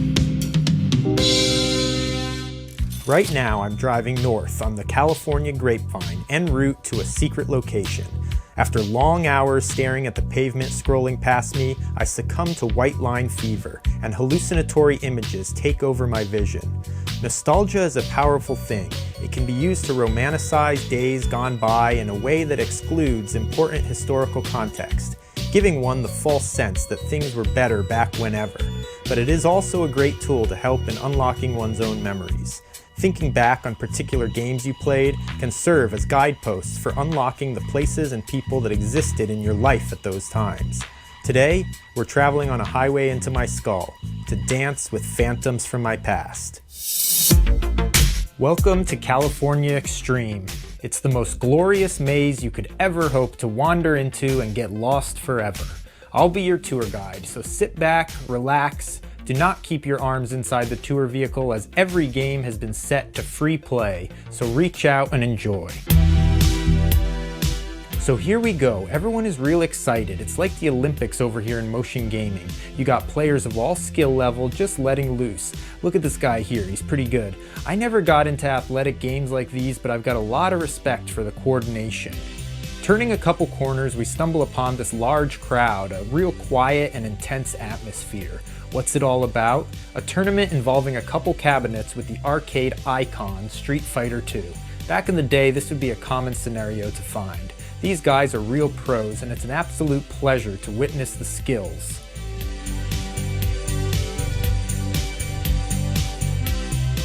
Over here they've got Pac-Man Fever. This unit is set up to let you experience what would usually take hours of skills to achieve. It skips you ahead to level 255, where you have a shot at beating it and seeing the infamous 256 kill screen for yourself. It's pretty sweet. Over here there's a strange phenomena. Right next to Crazy Otto, the rare Ms. Pac-Man prototype, you've got this tall guy on his knees playing the smallest Ms. Pac-Man unit I've ever seen. Then, over here on this projection screen, you've got this tiny kid playing. I guess it's true that opposites attract. Look at this, Lupin the Third typing. They're really good. Can you imagine me playing this? I'd be hunched over banging away at the keys with 2 pointers. Not these two. Respect. Now I head over to the classic arcade games. This is the main reason I came, to revisit childhood memories, some of my greatest memories. When I was younger, not only did we have arcades at every mall, sometimes there would be multiple arcades in the same mall. We had Pizza Huts, and back then they built them shaped like a hat, and they were stuffed with cool games. My point is, games were not constrained to your home and online multiplayer. They had a presence in the real world, and you never knew what adventure you would stumble upon in the course of your day. I used to play Space Harrier at a Mexican buffet. Check it out, games like this. Sega's Cyber eSWAT. It's like Lethal Weapon meets RoboCop. He gets a cool mech suit later. This guy's a real shoot first and ask questions later maniac cop type. But just take a look at his beat. You got guys popping out of windows with firearms. I mean, what do you expect him to do? Also, when I was growing up, when you went to a store, they often had those airlocks at the front. You know, a set of automatic double doors, a small room, then another set of doors leading into the store. Well, in these foyers, they would have a couple games like a mini arcade. Contra, Final Fight, these were staples you would see everywhere. What about this game, Rastan? I used to love playing it in this supermarket airlock. A fantasy action game that had me feeling like I was Conan the Barbarian, as I'm sure was intended. At this time, I was obsessed with my NES cartridge of Rygar, and whenever I got to play this, it was like a fancier version. And that's one of the things going to the arcade was about. The technology was simply not available on your game consoles or computers at home, so playing games out in the world on arcade cabinets was like glimpsing into the future of game technology. That's why it cost so much, right? Eating all our quarters. One of my favorite arcades I used to go to was called Jets. It was at my nearby mall, right near the food court. It was always a little intimidating to visit. There'd be teens outside smoking cigarettes. Inside they kept it real dark. They had model airplanes hanging from the ceiling to go with the theme, and the noise blasting from all the games was so loud that it would vibrate you like being in a rock concert. It was there that I loved playing this, T-Mech. At Jets, it was a sit-down cockpit 2-player unit with the flight sticks on either side of you, but this stand-up unit is pretty cool. I'm just happy to have the chance to play it again. You're a sort of hovercraft tank and you have different arenas you do battle in. The joysticks control the left and right tank treads independently. You battle in these sort of wasteland-like levels. It supported competitive multiplayer from other machines that were linked to it. Atari used to make some great games. Now, a few minutes later, look what I discovered. T-Mech's predecessor, called Battlezone. This small cabaret cabinet features a very similar game and controls, but with vector graphics. I never knew this game existed, and this is a thrilling discovery. I love these vector graphics. They have a special place in my heart. Look at this, Atari's Empire Strikes Back, part of a trilogy of very popular games featuring vector graphics. This technology is from the golden era of games, before my time, but look how the 3D effect from the vector graphics still charms today. Here's a vector graphic game I am familiar with, Tempest. This frantic shooter is another legend of the arcade with its bold color vector lines. I was introduced to it through its sequel, Tempest 2000, which was one of my favorite games on my ill-fated Atari Jaguar. Now let's head over and visit the co-star of the show, Pinball Row. Dozens upon dozens of games in top condition dating back to the 1940s are available to play. I was introduced to pinball as a teenager at an oasis called The Cafe, a place I would frequent to see live performances. It was a house converted into a coffee shop in the front room. If you wove your way through a catacomb of rooms with coffee tables, you would arrive in the outside back patio area. Then, beyond that and tucked away in the back of the yard, was a sort of guest house. This had been converted into a small billiards room, which was exclusively occupied by teens, all hanging out, smoking cigs, and shooting pool. They also had a billiards-themed pinball game called Cue Ball Wizard. Between rounds, while waiting for my team's turn on the pool table, I would often get lost in games of Cue Ball Wizard, and thus my understanding of and love for pinball was born. Here on the show floor, you have the opportunity to play tables from every decade and witness the evolution from wide-open playing fields, multiple flippers, layered jumbles of flashing lights, ramps, and all manner of mechanical delight. Check out this, Bonsai Run. It's got a secondary playfield mounted vertically that the player can gain access to. What an adventure. And check out this hero. These people are patrolling the floor, springing into action to restore any function that starts to fail, keeping the machines purring like kittens. Imagine a brain surgeon having to operate in a crowded convention center, and you get an idea of the pressure these guys face. Nice work, man. Another place I used to play a lot of pinball was at my first job at a movie theater, which had a small arcade in the lobby. On my short breaks, I would play Metal Slug or Samurai Showdown 2, but during my longer lunch breaks, I would get lost in a little Lord of the Rings pinball. Here, I find the identical table I spent so many hours enjoying, but there's a big difference. This one is a custom job that has unique lighting effects and colors. The equivalent of a standard factory Cadillac compared with one that has underglow and three-wheel motion. Check out the Path of the Dead in beautiful day-glow green. And look at this, I never even knew the Balrog in the center of the table lit up. The one I played was always broken, I guess. It was here and now that from across the room and through the crowd I spotted her. The Machine, the bride of Pinbot, my lost love that was left unresolved. At the moment, this guy is having a go with her, and from the looks of it, not having too much luck. Now I know I'm a card-carrying member of the Billionaires Club, thanks to my achievements on her digital counterpart, Pinball Arcade, but my lost love won't feel fully resolved until I'm able to achieve the same high-scoring feats on this mechanical version. Ugh, I can't stand just watching someone else try and bring her to life. I'll come back in a bit when she's free to consummate our own high-scoring union. So I've been to the Metropolitan Museum of Art in New York, the D. Young in San Francisco. I've seen my fair share of masterpiece exhibitions. And now I can add California Extreme in Santa Clara to that list. The immaculately preserved and restored back glass artwork on display is stunning to stroll past and gaze upon. Okay, so maybe the artistic merits could be argued against for some of the pieces, like this one, but they're still important views of pop culture from their time. Working my way back around to the bride, I find a new group waiting to play. This is the jumble of broken hearts that the bride has left in her wake, and I'm helplessly churning about, waiting for my turn at redemption. Finally, after the losers strike out, I have my chance. I'm trying to get shots up the left shuttle ramp, but I'm struggling with my accuracy today. I partially activate her vision, but before I can complete it, my precious reserve of pinballs run dry. Again, I must take a step away to gather my focus. It's here that I'd like to show you how at the last moment I was able to overcome the odds and bring closure to this roller coaster pursuit at love. Sadly, I cannot. After yet another attempt and failure to bring the bride to life, I am rattled. Maybe I'm going crazy. What am I doing? Why am I not playing the other delights on the show floor? Like this game that erupts with real feathers when you shoot a turkey. Why am I not facing off against Gallagher in a demented light gun battle? Why can't I stop thinking of her and the perfection she is in my mind, yet every time I try to achieve it, I'm kicked to the ground, back to square one. Why can't I figure out the right concoction, mix the proper potion, to transform her into a human form, transcending her consciousness from that mechanical prison. And then she'd be free, and we'd be together, and what the heck's going on here? Oh man, this guy must own the machine. He's just popping it open there, is just rooting around in the storage compartment. It's just a pinball machine, Don.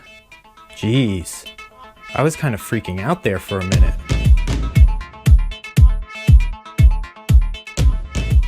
I had wandered in a fog through the convention to a perimeter room, and here I found a chance to visit immortal ghosts from my past. Welcome to Video Game Heaven, where you can find Mega Man 3 on a Nintendo right next door to Sonic on the OG Genesis.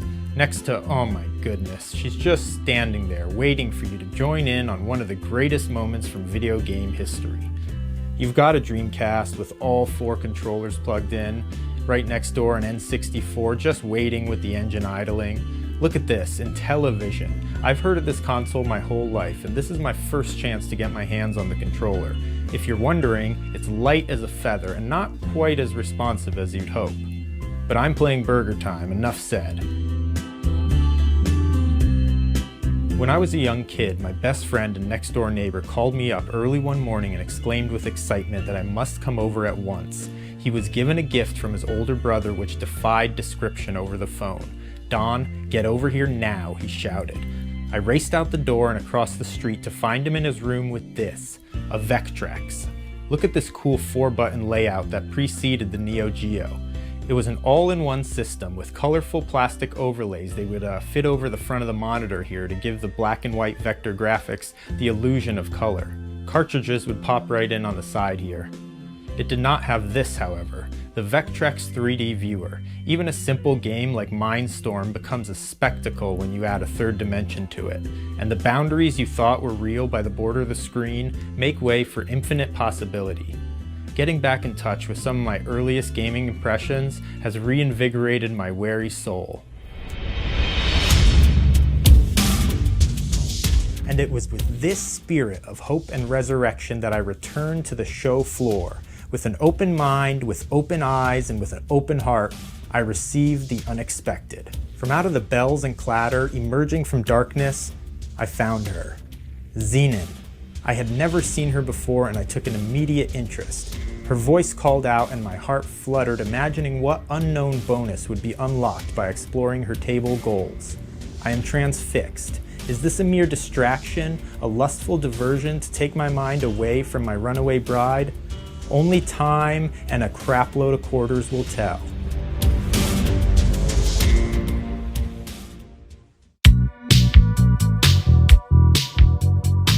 At California Extreme, you can't see everything. But before leaving, I must mention the magical binding element which unifies it all. The human factor. Look at this joyous co-op. This is what I call working together. The game is called Fire Truck, and these gentlemen are involved in a race against time, navigating the twisted streets in unison. One steering the front, one the back. It's not so easy. And look at this. I didn't notice this couple next to me until reviewing the footage. They seem to be on the home stretch of a long, happy marriage, which I would assume they attribute at least some of their success to being side by side taking out the trash in Area 51. As for my own pursuit at love, how it plays out is unknown. I suppose it's as chaotic and unpredictable as a multi-ball. Perhaps it's best just to try and make it last, and enjoy every second while you can.